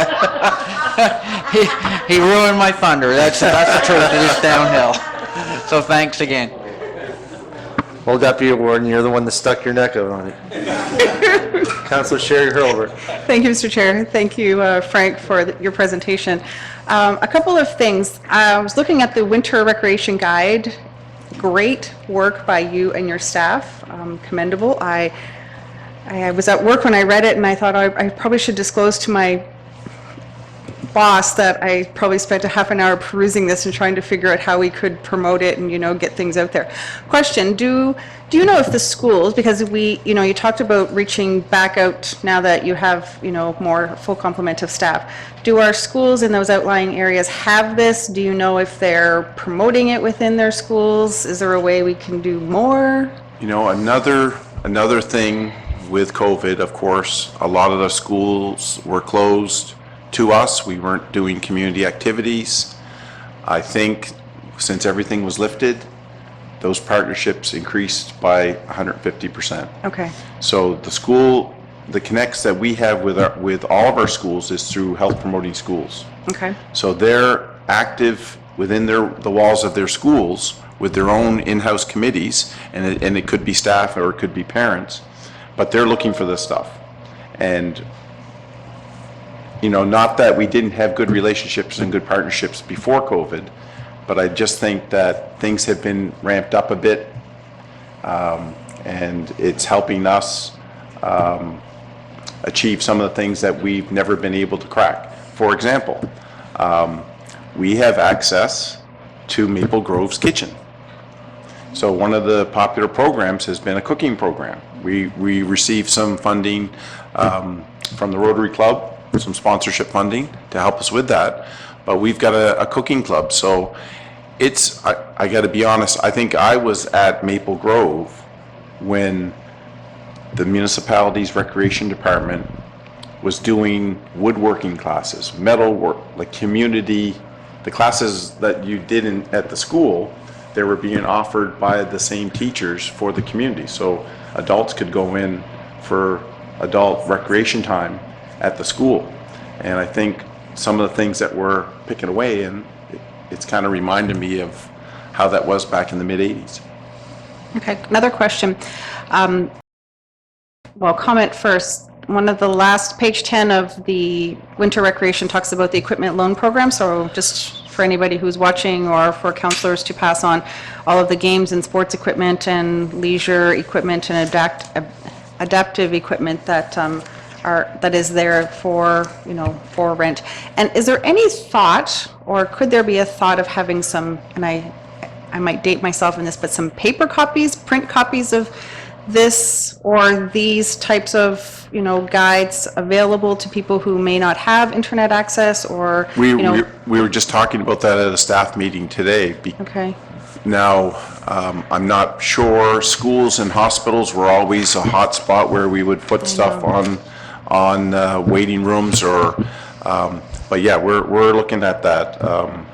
Actually, Sarah LeBlanc, that used to work with us, she's now in West Hants, and someone saw a photo of her on Facebook going through all their guides, and she had like boxes upon boxes of print. We have really, it's been probably close to 10 years before, since we've stopped. We used to always print, and even the seniors were telling us, why are you mailing this out to me? You're wasting money on postage.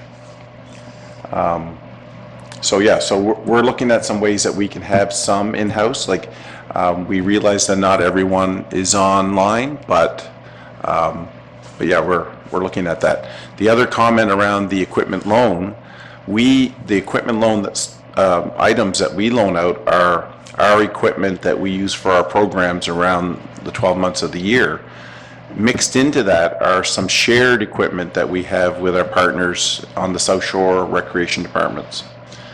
Just, I think this week, Recreation Nova Scotia is offering some funding for Recreation Department's equipment loan programs. So we're looking at that program to enhance some of the things that we don't have. Okay, awesome. And the last thing, I noticed that through a donation from the Rotary Rib Fest yesterday, you posted Cook It Up Boys will be at Maple Grove January, February, and March to do an after-school cooking, building confidence in the kitchen project. And that was through solely through the donation from the Rotary? Is that Well, how- we were planning on doing it regardless. The funding just helped big time. Good, thank you. Great work, thanks. Councillor Nick Hilton. Thank you, Mr. Chair, and thank you, Frank. I was actually just emailing you a request to see how we could get crowing in your winter recreation guide. On top of that, you talked about some of the needs at the recreation park here in Hebron. One thing that was asked for by me, because the parking lot on Field 1 is near the set of stairs that goes up the hill, was to address a handrail on there as well, accessibility-wise. So if you could maybe add that to the list of things to look into. Yep, John has it on his to-do list. Perfect, thank you. That's it. All right, no more questions? Well, Frank, thank you very much. I will have to mention that I also too was to the strategic planning strategy put on by Max Chauvin. As always, it was entertaining and got a lot done in that short amount of time that we had. And the only thing I'll share before we have everything all neat and tidy, Max came up with a one-liner. And I have to see if I can remember it. My brain. Yarmouth Recreation, a gateway to community fun, recreation, and sport. And I really like the word gateway because I used to be a Yarmouth Gateway. Oh, Frank, you're aging yourself. You're aging yourself. Thank you very much, Frank. Yeah. Notice I said used to be. So really, you're putting your age on the line. Thanks, Frank. All right, item number 7.1 for action, the Western Wren quorum requirement for the Liaison and Oversight Committee, LOC. Who wishes to speak to that? Councillor Durkee, you have the floor. I can speak to that. I was chair of the LOC for 2 years, and as our CAO experienced, we had a very difficult time trying to get quorum when you're dealing with 7 different units. Getting 75% of the membership was very difficult. So in the intermunicipal agreement, it says that the quorum, all meetings of the Liaison and Oversight Committee requires a quorum consisting of 75% of its total membership. Well, over 2 years, I can tell you that that was rarely happened, and it prevented us from getting business completed. So at the last meeting, the LOC made a motion and approved it to recommend the participating municipal units amend Section 9K of the intermunicipal agreement, updating the quorum requirement to 50% plus 1, which is the norm in most committees. And this will allow the LOC to honor its mandate in the agreement and set a course for new energy and engage participation in the REN, and allow for more things to get accomplished in a shorter period of time. So I'd like to make a motion that the municipality of the district of Yarmouth, forgot where I live for a moment, approve the recommendation, or forward this to regular council for approval, that we amend Section 9K of the intermunicipal agreement, updating the quorum to 50% plus 1. A motion on the floor, seconded by Councillor Nick Hilton. Any discussion on that motion? Councillor Hilton, your mic is on. Do you wish to speak? I just think absolutely that's been the norm of 50% plus 1. I would have absolutely no issue with that. And I do know that nowadays, especially with that committee, I do believe you have committee LOC members from all over the 9. Yeah, 7 units. So it'd be quite difficult. I would imagine, to grab 75%, so I would have no problem. All right, any more discussion on the motion? Hearing none. All those in favor signify by saying aye. Opposed? Motion carried unanimously. All right. Item 7.2 for information. You have the thank you from the Senior Second Chance Soup Kitchen, and I want to mention something to everyone about that who may not be able to get online. All counselors and people who can get online do notice that this is a handwritten letter. And on behalf of council, I'd like to thank Janet Champanzo for sending this, because she took the time to send it out. And also, there's an invitation to go to lunch to anyone, and she wanted to be contacted if you wanted to go. Was it Tuesday? Yeah, Tuesday. And she left her number there to call her at a phone number, so just wanted to mention that, and thank you very much, Janet, for the kind gesture of sending us a written letter. Yeah, I cruised over it. I had it up here. Tuesday or Thursday? Any Thursday. Any Thursday.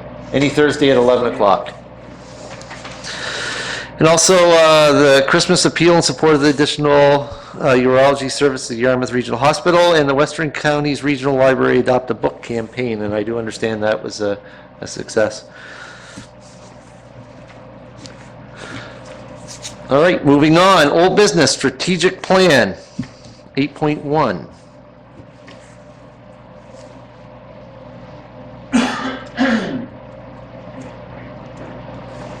Go ahead, Madam CEO.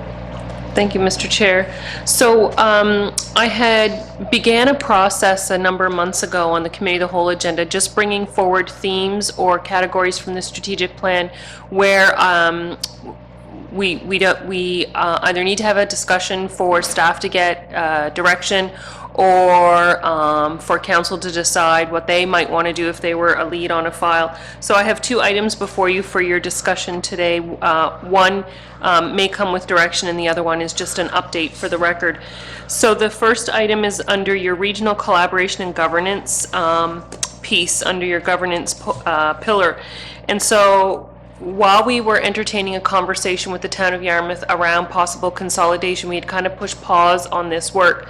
But ideally, what you had said you wanted to do was to just take a step back and look at the pieces that you do with, in particular, the District of Argyll and the town of Yarmouth, and just to ask ourselves the question, is there a way to do it better, more efficiently, more effectively? And so we put that on pause, and now that a decision has been made to just put consolidation talks on pause, I'm bringing this back forward for your attention.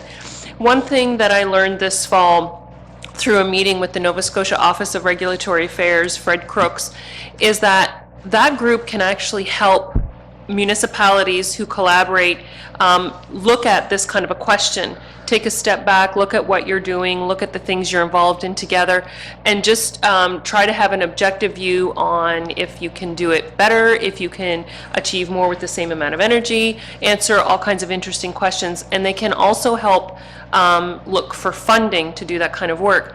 So of course, the District of Yarmouth couldn't do that alone in this case, and so I'm bringing this before council to get some feedback and some direction from you on whether or not you'd like to invite the District of Argyll and the town of Yarmouth, maybe through the warden and myself, to the mayor and CAO and the other warden and CAO, to just kind of introduce the idea and the notion, get a sense of their appetite to start outlining what a project might look like, find out if they are interested in engaging with the Office of Regulatory Affairs for some help on this work.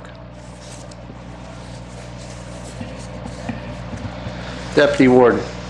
Right, I think that's a really good idea, and obviously we have lots of business with both of those units, Argyll and the town, because we're certainly engaged with them on, I guess, most recently and probably the biggest project that's been in our region for maybe ever, with the Mariner Center expansion. So clearly we're collaborating and we're doing lots together, and it's not just that project, and obviously we've had over time lots of conversation about governance, so it's a very, very important thing for all three partners, and and for our community, and I think the whole region, maybe beyond the three regions. But long story, the three municipalities. But long story short is, you know, while consolidation writ large is on hold for probably the next couple of years at least, I think it is very, very wise that we don't sort of stop looking at ways to collaborate better. So I agree with you 100%. I think we should reach out to the other two units and say, you know, what might this look like in terms of some governance. I know we did some, you know, we did regional type council, and obviously there were no, you know, the motions aren't binding, that type of thing. But that did yield some results. One of the priorities was the ferry terminal, and we've done some work there. And another one of the priorities was the Mariner Center expansion. And so two out of three, as they say, ain't bad. So I'd like to get back at you know, that work, because I think it's valuable, and I think we can move the process along incrementally. And while that might not be full on consolidation, I think we need to move that ball forward as quickly as we can. So long story short is, yes, I think we should do that. And I mean, I don't know if we need a motion, maybe just consensus to the chair. I prefer a motion, makes it a lot cleaner, so that way there you can track the progress through a CEO's report on the action on the motion. So that being the case, I will, I'll move the municipality of District of Yarmouth reach out through our warden and our CEO to the two other Yarmouth County units to invite them to potentially engage in with the province to identify additional ways in which we can collaborate better. Okay, motion on the floor. Do I have a seconder? Second by Councillor Durkee. Any discussion on that motion? That's moved to regular council. Yeah. Yeah. Any more discussion on that? I thought your mic was flashing. All right, hearing none, all those in favor signify by saying aye. Aye. Opposed? Motion carried unanimously. Okay, item 8.1.2, cybersecurity and enhanced digital infrastructure. Thank you, Mr. Chair. So I just wanted to provide council with an important update around the work we've been doing there. So you're very familiar with the software implementation that you have agreed to fund, and we are in the very early stages of onboarding the finance module. So it's going to take about 18 to 24 months to do the whole organization, and of course we have to start with the finance module. So we've had our first workshop. We're working at identifying exactly what our organization looks like from a software perspective and getting that onboarded. So we are now actually in, as if it wasn't hard enough to get to where we were, we are actually now in the fray. And so I just want to make council very aware that we're now talking about significant portions of staff time giving attention to this work. So analyzing data that gets taken over, is it correct? Analyzing general ledger accounts, are they correct? So I just want to plant that seed with council that we are now at the point where I've said, you know, upwards of 20 or 30% of staff time is going to have to be devoted to this project. We're there now, that's our reality, and just for council to be mindful of that. And the other important task that we did complete was through Mike's office in IT and Greg's office in finance, we did a bit of an audit through our insurer around cybersecurity. So we did get that done and get that submitted, and we're going to look at doing some exercises around risks, so some simulations to test our wall that Mike and his team have helped build around us, just to be sure that we have the correct procedures in place to protect the municipality and its information and its residents' information. So those are very important pieces for the municipality, and I wanted to bring that update to council today. Any discussion, comments? Hearing none?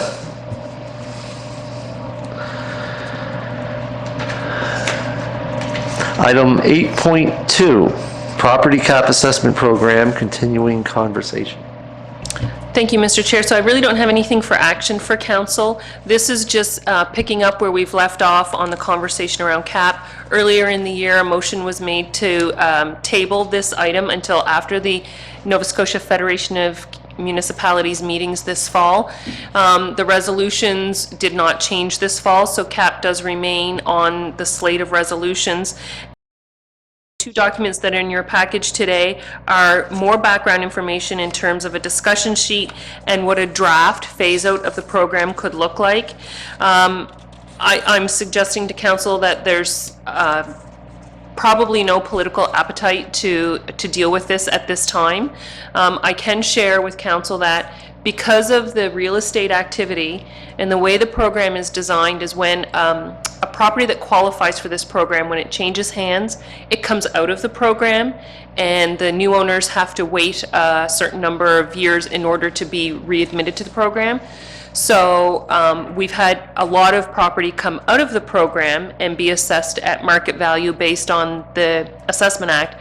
But in addition to that, properties that are in CAP, even though there's some protection in these inflationary times, it's still significant increases in assessment.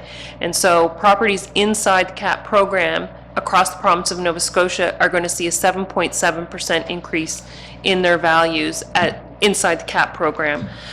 So in terms of revenue for the municipality of District of Yarmouth to fund the services that we provide to those properties, I do think there is some growth there, and I know this council looks at CAP from a number of different perspectives, and that's why you want to continue to read material on it and have conversations on it. No action, No action. unless there's questions. That's what I was going to ask. Is there any questions? Nope. Okay. Item number 9, new business, 9.1, draft check signing policy, C-026-00. You all have that in your package? Thank you, Mr. Chair. So this is just one of those items that we were doing a housekeeping review on as part of your legislative agenda this year, and it's very minor changes. We're removing the name of the financial institution. If it should ever change, it wouldn't require us to change the policy if we should choose to go with a different financial institution. And we're removing the authority of the Director of Finance because it's actually the CAO under the MGA who has that authority. So just to update it. Councillor Durkee.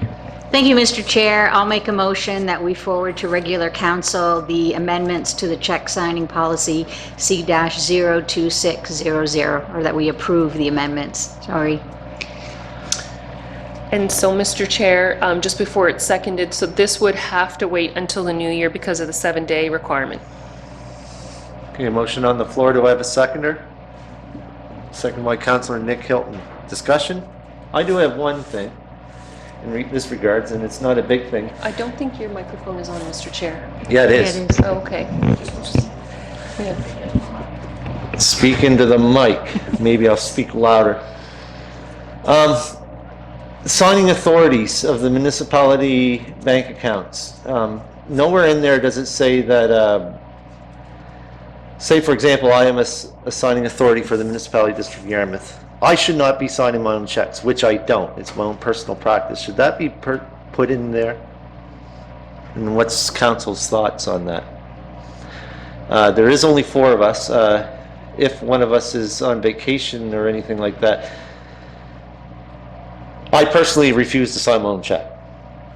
Just my own personal thing, but I'm wondering if you think that that should be written down in here. If not, it's up to you. There is a motion on the floor to approve the proposed changes. Councillor Durkee? I just want to say that I think that's a given. Usually through banks, that you do not sign your own check. I may be wrong, but I know in any organizations that I've been, you could never sign your own check. So I'm not sure if that's a bank policy or what, but That's a question not I the can't norm. answer. No, actually, when I arrived on scene, the Director of Finance and the sitting warden at the time often signed checks with their own names on them. It's not wrong, It's not wrong, it's not against the law. I think what I'm hearing the warden say is, based on some of your values, you know, around stewardship, it's probably good practice. And, you know, it's up to council if you want to put it in writing, but, you know, it is a good practice. Councillor Allen. Thank you, Mr. Chair. I completely understand what you're saying, but hence the reason for the 2 signatures as opposed to 1. So even if you're signing your own check, you have to have someone else sign it as well. So the risk is very minimal to me. So I'm fine with how it is, because no one can write, you know, unless someone's forging a signature, in which case That's a big no. we're in a big no-no anyway. It does take 2 signatures on every check, so I think that we're covered. And also, one thing that I didn't preface this with is also when we sign checks with 2 signatures, there's also a third one that goes on the ledger. The checks went out, so there's always a third person that's on there that's checked. I just brought it up. Deputy Warden? Yeah, I would agree with Councillor Allen. And I mean, I don't think there's any need to have that stated in there, but if I mean, any official that's signing a check has a concern. If you're signing your own check, whether that be me or the CAO or the warden, if there's some conflict. I mean, if it's something that couldn't be questioned, I'd probably sign it. If it was something that was contentious at some point, then I probably wouldn't sign it. I'd have another person sign it. But again, that's just, I think, individual due diligence and practice, and it may be inconvenient to have somebody else sign the check. It may cause delays. So I think probably changing it would just add more potential for red tape and time spent by staff getting other people in to sign checks and that type of thing. So I don't think there's much utility in it. But having said that, if there's, I mean, as elected officials and staff, if there's any question about the check you're signing, we should probably have somebody else sign it. So, I mean, I would certainly be willing to if you have an issue signing your own check, then I would certainly be willing to sign that on your behalf as a practice rather than a policy or a formal policy. No, I just brought that up for council's consideration, and that's the way you feel, that's the way you feel. I personally won't sign my own checks. Never have, never will. Okay, so there's a motion on the floor to move this forward, to recommend to council on the January meeting, correct? So is there any more discussion on that? Hearing none. All those in favor signify by saying aye. Opposed? Motion carried unanimously. Thank you. Item 9.2, community grant applications. Councillor Hurlbert, you would ask to have this added to the agenda? Thank you, Mr. Chair. You have the floor. Thank you, Mr. Chair. Part of the reason I had asked to have this added to the agenda, I'm part of a provincial committee looking at trying to come up with some metrics for municipalities, public sector bodies, to evaluate their progress on their accessibility plan and what the province is asking. And part of that discussion was around grant applications that municipalities receive, and I'm not sure exactly, I was just throwing this out there for discussion, and maybe there'll be a motion, maybe there won't be, maybe we can talk about it at a future meeting. But just around how we look at our grant applications, what we ask of community organizations. So, for example, if an organization was asking for money for a swimming pool, but they didn't have a ramp to get into the building, would we consider making some of those accessible features in an organization's, plan, part of, what we are approving as far as, grant funding. So I don't know if, the motion is that we, look at our metrics for, grant, look at the the application itself and see if there's something that we can add. I guess I'm looking for some direction. Do I make the motion that staff look at it and come up with some ideas? Oh, I'm getting a nod from the CAO, thank you. So I'll make a motion to recommend to regular council that staff review and bring back some guidelines, updates, suggestions on updating our community grant application form. Make sense? Any seconder to that? Councillor Durkee? Any discussion on that? Yeah, go ahead. And further to that, I think that, it's not I don't think it has to be a hard and fast, but just, we as a municipality are looking to, improve on our accessibility. So if there's anything that we can do to help our community partners, improve their accessibility, and it's not just about ramps, it's about, a variety of things, visual, physical, all of that, built environment. So if there's anything that we can do to help them along with that, I think that would be, should be first. My personal preference would be, one of those first and foremost things that we look at. So, yeah, I look forward to the discussion in the new year. Thanks. Okay, any more discussion on that motion on the floor? Hearing none? All those in favor signify by saying aye. Opposed? Motion carried unanimously. All right, first addition to the agenda. Possible meeting date change in January for regular council. I had asked to have that added here because just recently, over the past couple days, I received a note from the Nova Scotia Federation of Municipalities about a possible meeting day in Halifax in person on January 26, 2023. Our regular council meeting is the day before that, on a Wednesday. And I plan on going up to that meeting, and this meeting is opened up to all members of council to attend that meeting. It's all day, it's from 10 to 4. I don't know how many of you are going, but I certainly am committing to going, provided that it does move forward, and which I truly think it is going to. And you have to travel up in the wintertime, and this census meeting's in the morning. Wouldn't expect anyone to travel up really early in the morning to try to make that meeting up in the Westin Hotel. It's only a one-day meeting. So therefore, I'm wondering if council would entertain a meeting date change for the regular scheduled council meeting on the 25th. Deputy Warden. Yeah, I've thought about this a little bit. We have two council meetings scheduled for January, the Committee of the Whole and the regularly scheduled council meeting. Because we've got Christmas break coming up and there probably won't be a lot of business, and then we go right into a Committee of the Whole meeting, I'm going to recommend that we do a combined meeting in this one instance of Committee of the Whole followed by regular council on maybe the 18th or 19th, so we move it one week back. On the 18th? Yeah, on the 18th of January.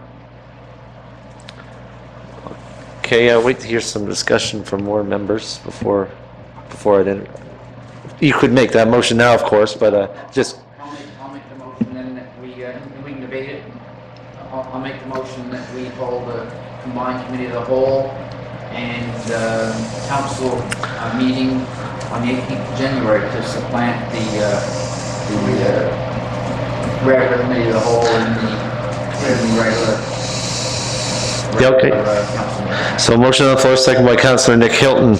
Any discussion on that, Councillor Durkee? Thanks, Mr. Chair. Yes, I think that we need to be able to go to NSFM. It's an extremely important meeting because it's all about the change in the structure, and I encourage everybody to attend. And therefore, yes, considering it's in January, and who knows what the weather would be like, that we should not have our regular meeting on the 25th, and I would agree with the motion that's been put on the table.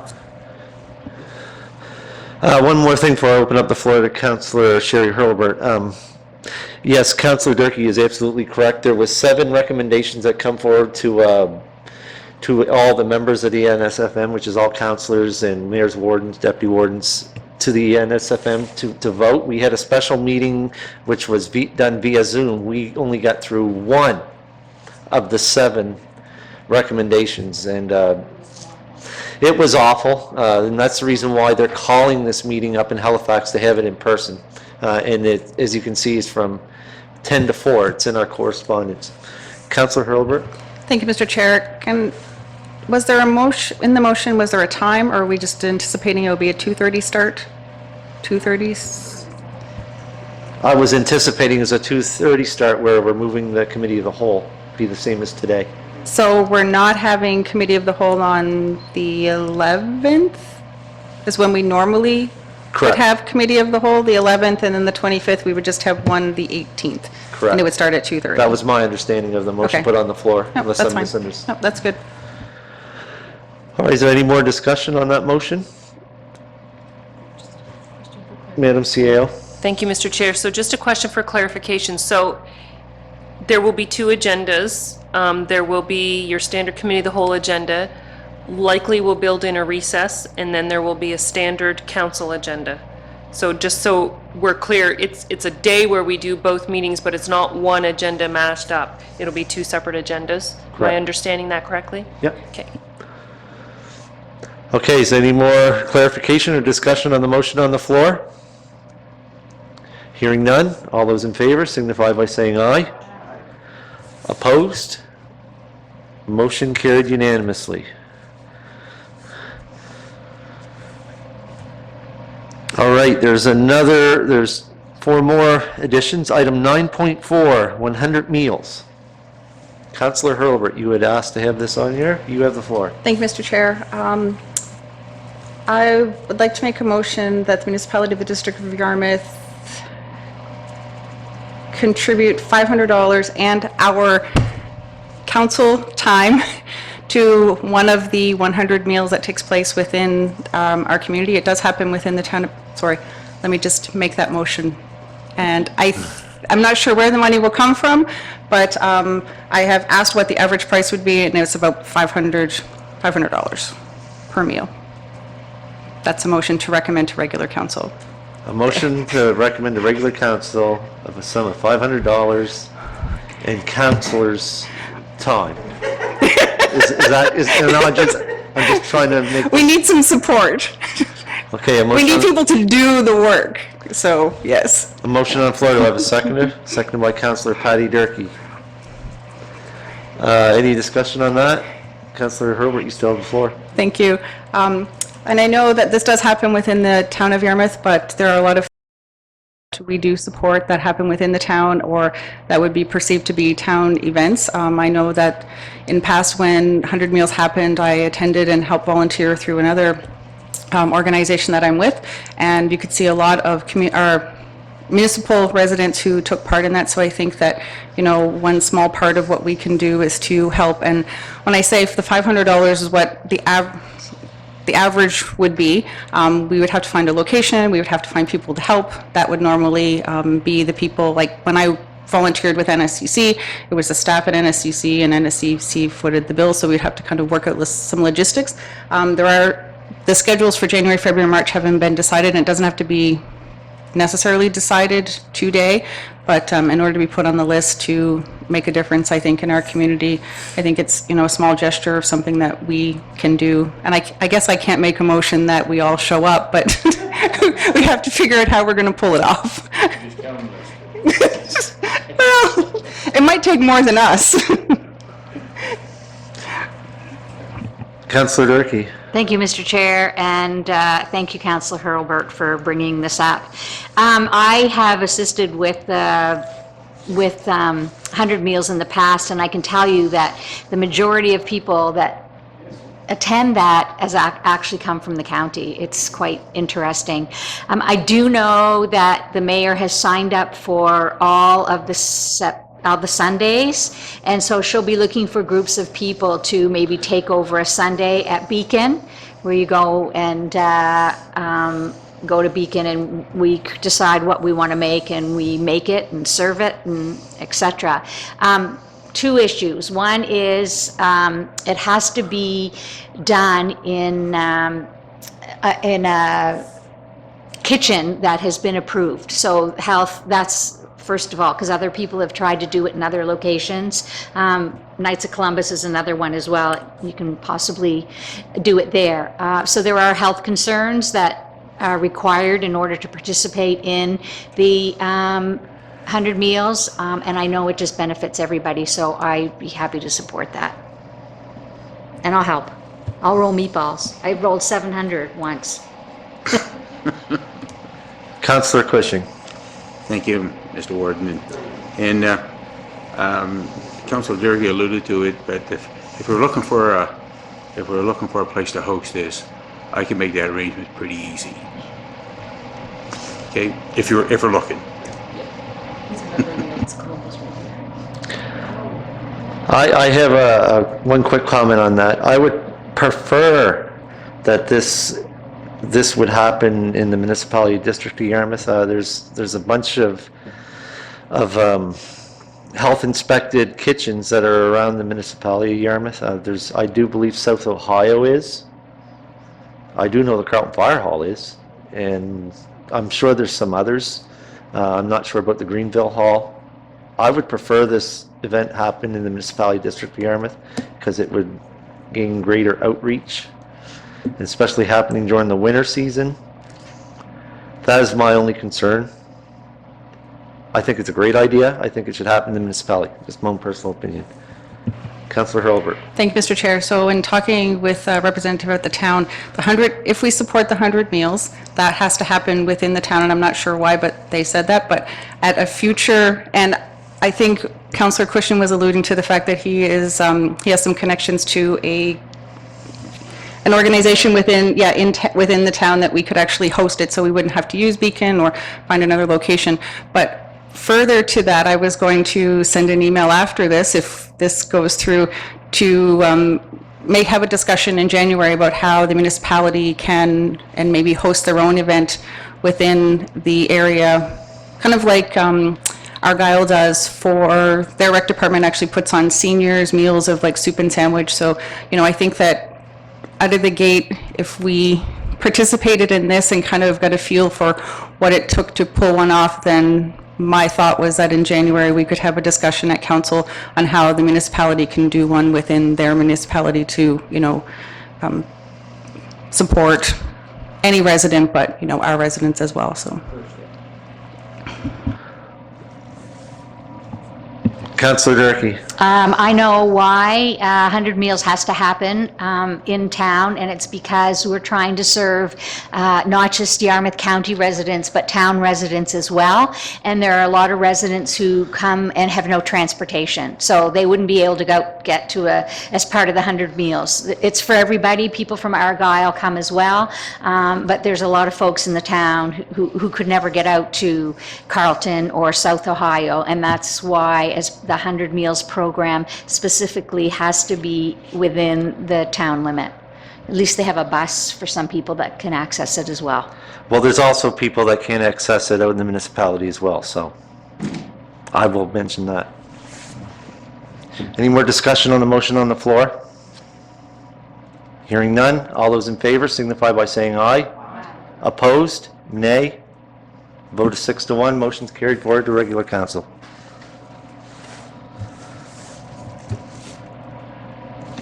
All right, item 9.5, Park Drive, Deputy Warden. Yes, over time, Park Drive's become increasingly heavily trafficked. Everybody's aware where it is up in Dayton, and we've got, I think there are 5 new homes under construction there. Yeah, everybody should take a drive down. The issue's become is it's become more heavily trafficked. There's a section, probably about 100 meters, where the pavement ends. It's a little bit paved. That's broken, and the pavement itself is another issue. I think that's a cost-shared road with in that far with the province. So we'll have to look at that maybe moving forward.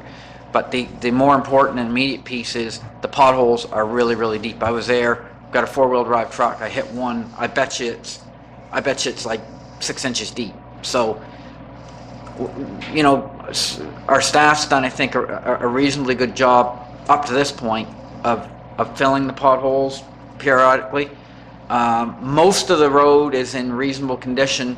It's sloped, so the water runs off, but there's about 100 meters, and I don't know if it's because it doesn't have enough gravel on it that it's not crowned, or there's something more structurally sort of the aggregate's not right or something like that in the road. But in any event, it's a chronic problem, and it's not getting better, it's getting worse. And I had calls from a number of residents, and I can see them being concerned about it. It's, you know, everybody's building nice homes in the area and so forth, and it is we own the road. So in any event, you know, I'd like us as a council to take a look at improving that section, you know, not reconstructing it, but really look at the engineering of that one section in the interim, to you know, get us through the next year or so. The community is aware that we do have a policy on like big improvements like paving, shouldering, sidewalks, all that type of thing on that type of road.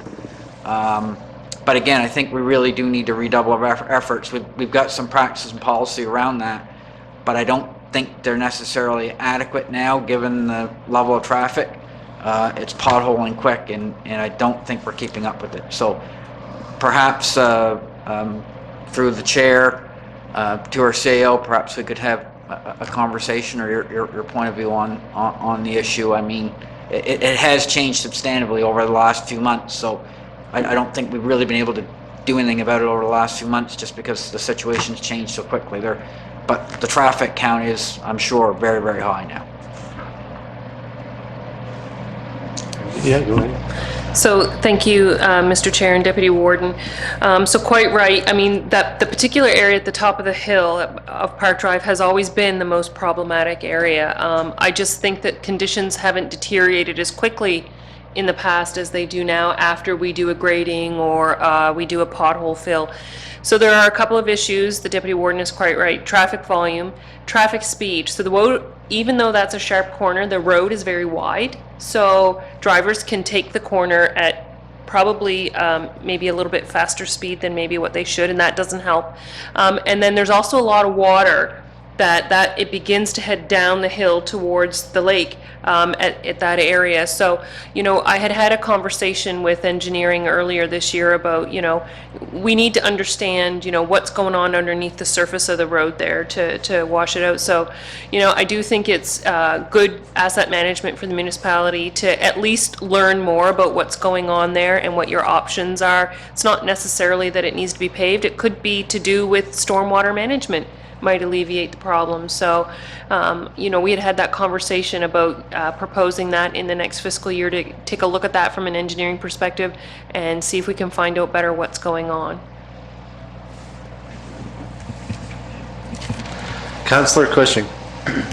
Thank you, Mr. Chair, and to our CAO's point, it's good that we're looking at it, but I think it's, if it's our road and there's potential house lots down there that can be sold to have new homes built, I think it's quite a high priority that we should make sure that road is maintained on a regular basis. But I like your idea of an engineer looking into it. There's a number of reasons why the potholes will develop, and be interested to see what your findings are. Thank you. Deputy Ward. Yeah, and it is good we're going to look at that in a little bit longer term. And I do agree with the CAO, certainly that does need to be done. But I think that we do need to really have staff look at in the near term how we're going to keep those potholes filled, because it is kind of an untenable situation. Like it was bad there the other day. It's probably the worst it's been.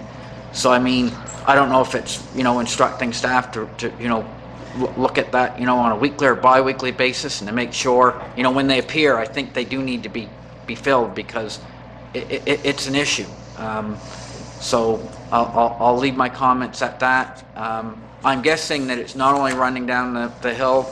I'm not an engineer, but it's running down the hill certainly, but if there's not enough gravel there and it's not crowned properly, it doesn't run off into the ditches. And it might be something more substantial that is causing the issue, like the, you know, what the road's made of, or the underpinnings of the road. But having said that, whatever it is we do, I think that we've got to be able to be more responsive to the pothole issues, get them filled on a more routine basis, because, you know, I'm just scared somebody's gonna go off the road. You know, you hit those potholes, lots of times the vehicle, you know, moves around, and they are deep, so I'd encourage everybody to go up and, after the council meeting, and look at that, all the councillors, because it's, it does need to be looked at. And we are a council for the whole municipality, so I'd encourage folks to take a look at that. Thanks. Councillor Allen. Thank you, Mr. Chair. So I guess my question through you to Madam CAO is, do we have some type of road budget? Like, if this is our own road. Do we have a road budget, maintenance budget, snow removal? Like, to Councillor Cushion's point, is there something we can do in the interim? Is there money in the budget to maybe have it graded? I don't know if this time of year is a good time to actually do any grading. I'm thinking no. But I also know when these dirt roads get bad, to Councillor Cushion's point, again, there's probably school bus travels that road, I'm sure. Emergency vehicles may have to travel that road. And if it's our road, all it takes is one accident and, you know, we feel pretty bad about not. I realize you can't make it perfect. You know, go around the county, even roads, the dirt roads that aren't ours, that belong to the province and stuff like that, they're a mess as well. But we have no control over those. So I'm just wondering, you know, is there something there for the interim to maybe get us by till spring when grading will take place? Go ahead. Thank you. So great question, Councillor Allen. So in our budget, every year, we budget to grade the road twice a year, so spring and fall. And we also budget to do a chloride treatment. And then we do provide some budget to do pothole filling or add some gravel to the top of the road. And so, as the Deputy Warden pointed out, the potholes are just appearing faster than we're realizing. So it's a frequency issue, and I think we're well-resourced to do it.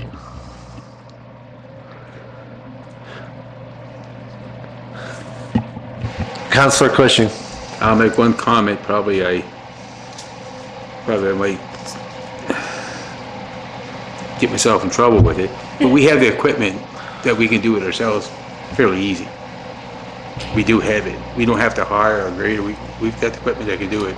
We do the full width and the full length of the road twice a year from a vendor, but what we do this time of year, right before the snow comes, is we use our own equipment to do the spot grading, and then if that doesn't fill in the potholes enough, we just add some more gravel.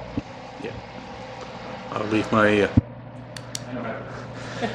The only way I'm an expert on gravel roads is only because I live on one. It's owned by the province. They graded my road 2 weeks ago. You want to talk about a mess? That's a mess. I would highly recommend that we don't grade it, but we do have options in the interim to at least fill in holes with gravel and stuff like that, and our municipal office can certainly handle that. So thank you very much, Deputy Warden, for bringing that out. Is that all on that subject? Item 9.6, Mashup Labs virtual presentation. Madam CAO, you asked to have this here. Thank you, Mr. Chair. So just a little context. So the relationship with Mashup Labs is coming through the part of our strategic plan where we're looking for innovations around some of our traditional sectors. So the team has been working at developing relationships with COVE, which is the Center for Oceans Ventures and Enterprises, out of Halifax, around everything to do with the ocean, Ignite Labs, and now Mashup Labs. And so Mashup has an interest in presenting to council on what they do, the incubation services they offer, and how there could be a relationship with the District of Yarmouth. And so the ask is that because the presenter needs to present virtually and this room is not geared for it, the ask is that council just agree to a special committee of the whole meeting. It will be virtual. It will be the one item, the presentation from Mashup Labs, and just to kind of kick off that relationship. So that's the ask. So, yeah, I would need a motion for that, just to make it clean. Councillor Durkee. I looked at Councillor Durkee, I do this all the time. Councillor Hurlbert. I'll make that motion, that we have a special council meeting to have a virtual, special virtual council meeting to connect with Mashup Labs. That's a recommendation to regular council, correct? Yeah, that's right, yes. All right, seconded by Councillor Lauren Cushion. Any discussion on that motion? Hearing none, all those in favor signify by saying aye. Opposed? Motion carried unanimously. Item 9.7, letter of support, Chamber of Commerce Community Navigator. So I can start, Mr. Chair, and I think Councillor Durkee is going to fill in the blanks. So an opportunity developed very quickly, and our community navigator is looking to submit an application to the province to access some funding from the Office of Health Professionals Recruitment. Have I got that correct?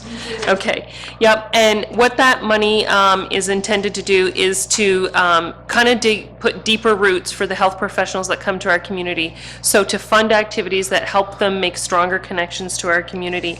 And so the application will be strengthened through letters of support from local municipalities. There's not an ask for a financial contribution. It's basically supporting the project. And what I understand from Rebecca is that there are, the project would include 26 events that are designed to deepen those roots, and they're designed to showcase our regional assets. So the money would go to pay for those costs, not for staff. And I'm understanding, now I think I heard Ms. Muse say today 75,000, but I think the fund actually tops out at 100% of 75,000 is the maximum you could get, I think. So as happens from time to time, it's a short turnaround. The Community Navigator Program, if council has an appetite for this, they need it by the 16th of December. And so, again, it's to support their funding application for the additional funding, and it's no financial commitment on the part of Modi. Councillor Durkee. You are absolutely right, Madam CAO. So it was a $100,000 grant that's being offered. $25,000 of that is to hire a consultant basically to do what we've already done. We're already way beyond the that pocket of 25,000, so we can't really apply for it because it doesn't fit with what that 25,000 is for. The 75,000, on the other hand, is to go towards events. One of the big aspects is the cultural events, and the reason being is that when you bring people from other countries in particular, if they can connect with people in your community and learn about the cultures in your community, then they have build longer lasting relationships and stay much longer. So Rebecca and team and Dr. Cook was huge in helping with this application. They worked on it together, have come up with 26 different events that could use the funding. So that's where that's what it's about. So on that note, I'll make a motion that we write a letter to support the Community Navigator in acquisition of the grant put on by whatever Madam Chair has mentioned. The Office of Health Recruiters, yes, thank you. Motion on the floor. Do I have a seconder? Second by Deputy Warden. Discussion. I will ask the first question.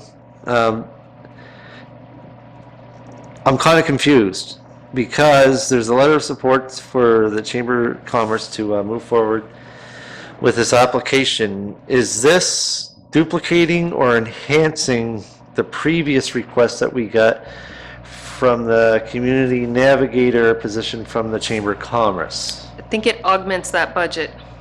So this would be... You think it augments it? Well, no, I'm positive it's a separate project. So they're applying for funding for these 26 events. If they get the funding, the events go. If not, they don't. So this is a separate from the budget that was submitted by the Chamber for the Navigator. See, and that's the problem I have. I don't have this letter in front of me. I don't know what I'm voting on because... It was circulated to council just this afternoon.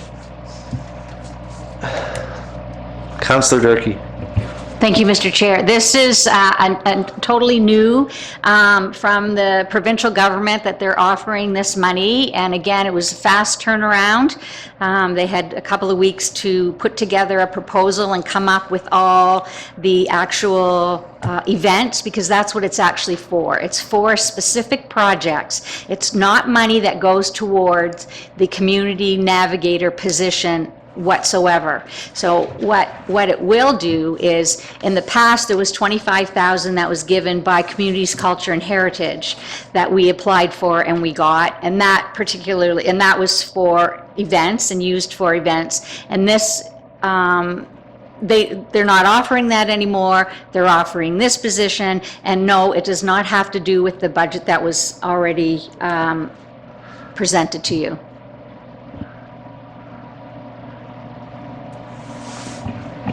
Which begs to my question before of why the extra $5,000, and then we find out from the presentator that it was for another part-time position.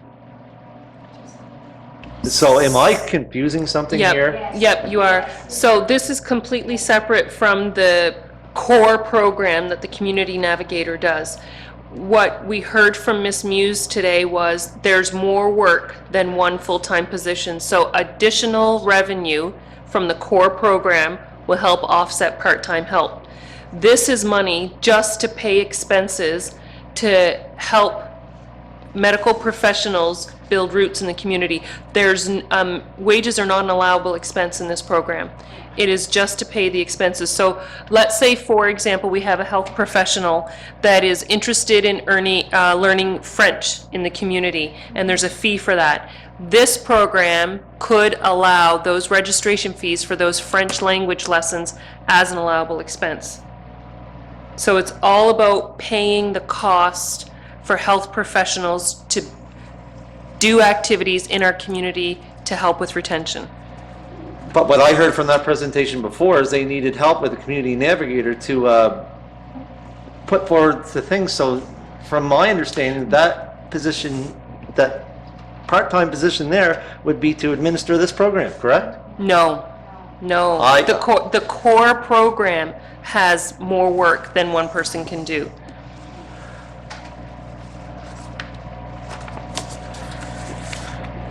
I don't know if I can support this. So Councillor Hurlbert. I just want to go back through this. So there are two separate things that just happened to collide on the same day. If they hadn't collided on the same day, it wouldn't be maybe as confusing. So the letter of support is only a letter of support. They're not asking for any financial, for this letter to the government, for us to support. They're not asking for any financial contribution from us for this grant that would enable our health professionals to participate in activities, completely separate from this funding that we have always funded and just may increase our funding a little bit more. Two separate things. This letter does not require us to add any money to it at all, right? Okay. And if it doesn't happen, it doesn't happen. Okay, thanks. Councillor Durkee. With all due respect, Mr. Warden, healthcare is the most important aspect of our society right now. And I think we have to do what we can to support getting and retaining doctors. And we have to keep this in mind that it's the province's job to get doctors here. It is not their job in any way to keep them here. It is the community's job to build relationships and do whatever we can to try and keep what we have. And that's where we have to, that's the difference between what the province does and what our county, the municipal county does. And so therefore, to me, this is a no-brainer. This is only a letter of support saying, yes, we support this as part of our retention program to try and help get doctors to stay here. And it's no money, completely separate. Let's be forward-thinking on this and positive about this, and I think it's important that we support this. In all due respect, from what I heard from the presentator earlier, I don't see it that way. And I'm going to stick to that. Councillor Allen. Thank you, Mr. Chair. So, at first I was kind of, I agree 100%. This is just a letter of support for a grant application that can possibly bring up to $75,000 here to help with some of the stuff. I kind of, and maybe I'm wrong, I kind of think I understand where some of the confusion is, because some of the initial program that we are contributing to already does this job. Like, it already does it. So, if they get this extra money, it's going to, it really is going to take some of that budget, like, it makes some of that budget not, I don't know how to explain it, but I won't say not useful, but then you won't need as much of the budget as they presented today. But we don't know how much of this grant money they could get. The letter should definitely go, because if you can get money from the government, you should be applying to get it anyway, any time. Like, for me, if this will help them get a grant to get this money, then they should get it. Then what should happen comes next year or the year after, by rights, there should be the budget should be starting to retain some money into the program that they've issued, if this money will chew up some of the other programs. I'm probably confusing it a little more even. But, yeah, regardless, if there's free money for the government, we should be applying, we should be sending a letter of support. But next time, when it comes time for the budget review of the Community Navigator program, there should be somewhere in there that's going to show us what was spent, if all that we are giving our money for is getting used, or maybe it isn't. Like, if we're all giving in $25,000 or $30,000 because, you know, the total budget is, I forget what it was, but, you know, right now, without this funding, what we would be contributing would be covering these French course, maybe a French course, or, you know, I'm thinking there would be some assistance there for a doctor that wants to take some type of course. But much less of it. Right. So, but the idea is what we are contributing is helping with this type of... Right. So this would only be able to help give us more, yes. So, you know, it's extra. It's like mustard on a hot dog. It's a little bit more, it's just a little extra. But, yeah. But it's a way to get a little extra funding to help maybe with a little bit more to the program. You know, it's not taking away from what we're doing, because what we're doing is already is a good thing. It's a way to add to it, to me. Like, it's a way to maybe do a little extra. And maybe our budget, the budget for the Community Navigator program at the end of the year may have a surplus, because some of this funding would have got used for some programs and some of that may not. And then when it comes time to come back to the table, maybe the ask next time isn't as high.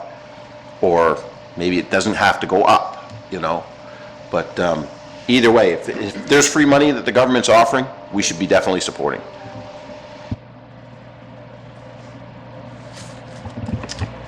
Deputy Warden. Right, I'm clearly going to be voting in favor of the motion. It's pretty simple for me. There's only two things that I need to know. It's money that's coming to the community, and we don't necessarily, it's free. So those are good reasons to vote for it, so I'll be voting for it. Thanks. Councillor Hilton. Yeah, I think we have to separate the two topics here. This is $75,000 that they're just looking for a letter of support for. Let's deal with the other issues after we get the $75,000. You know, I've been a part of doctor recruitment, you know, from the outside in a little bit, attending some of the things that Rebecca does. It's unbelievable, the number of hours and the amount of work that they put in there. The majority of her work, and she's told me this, has focused on recruitment. This extra $75,000 lets them focus on retention. Like, we're building on this. We're in it for $40,000, or $25,000 at the present time. You can't think that that's enough to compete against the world with.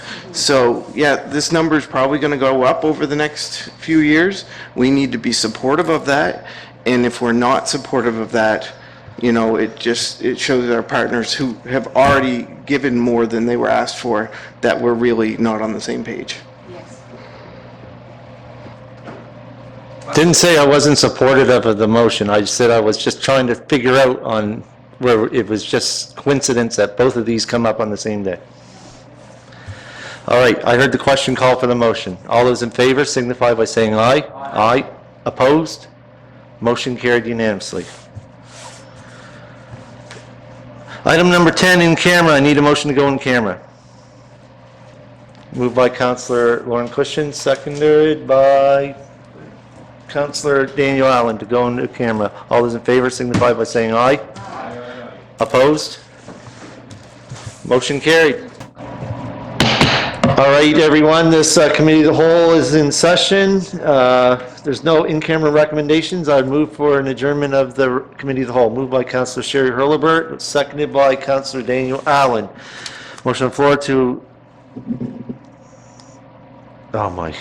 adjourn. All those in favor signify by saying aye. Aye. Opposed? Motion carried unanimously.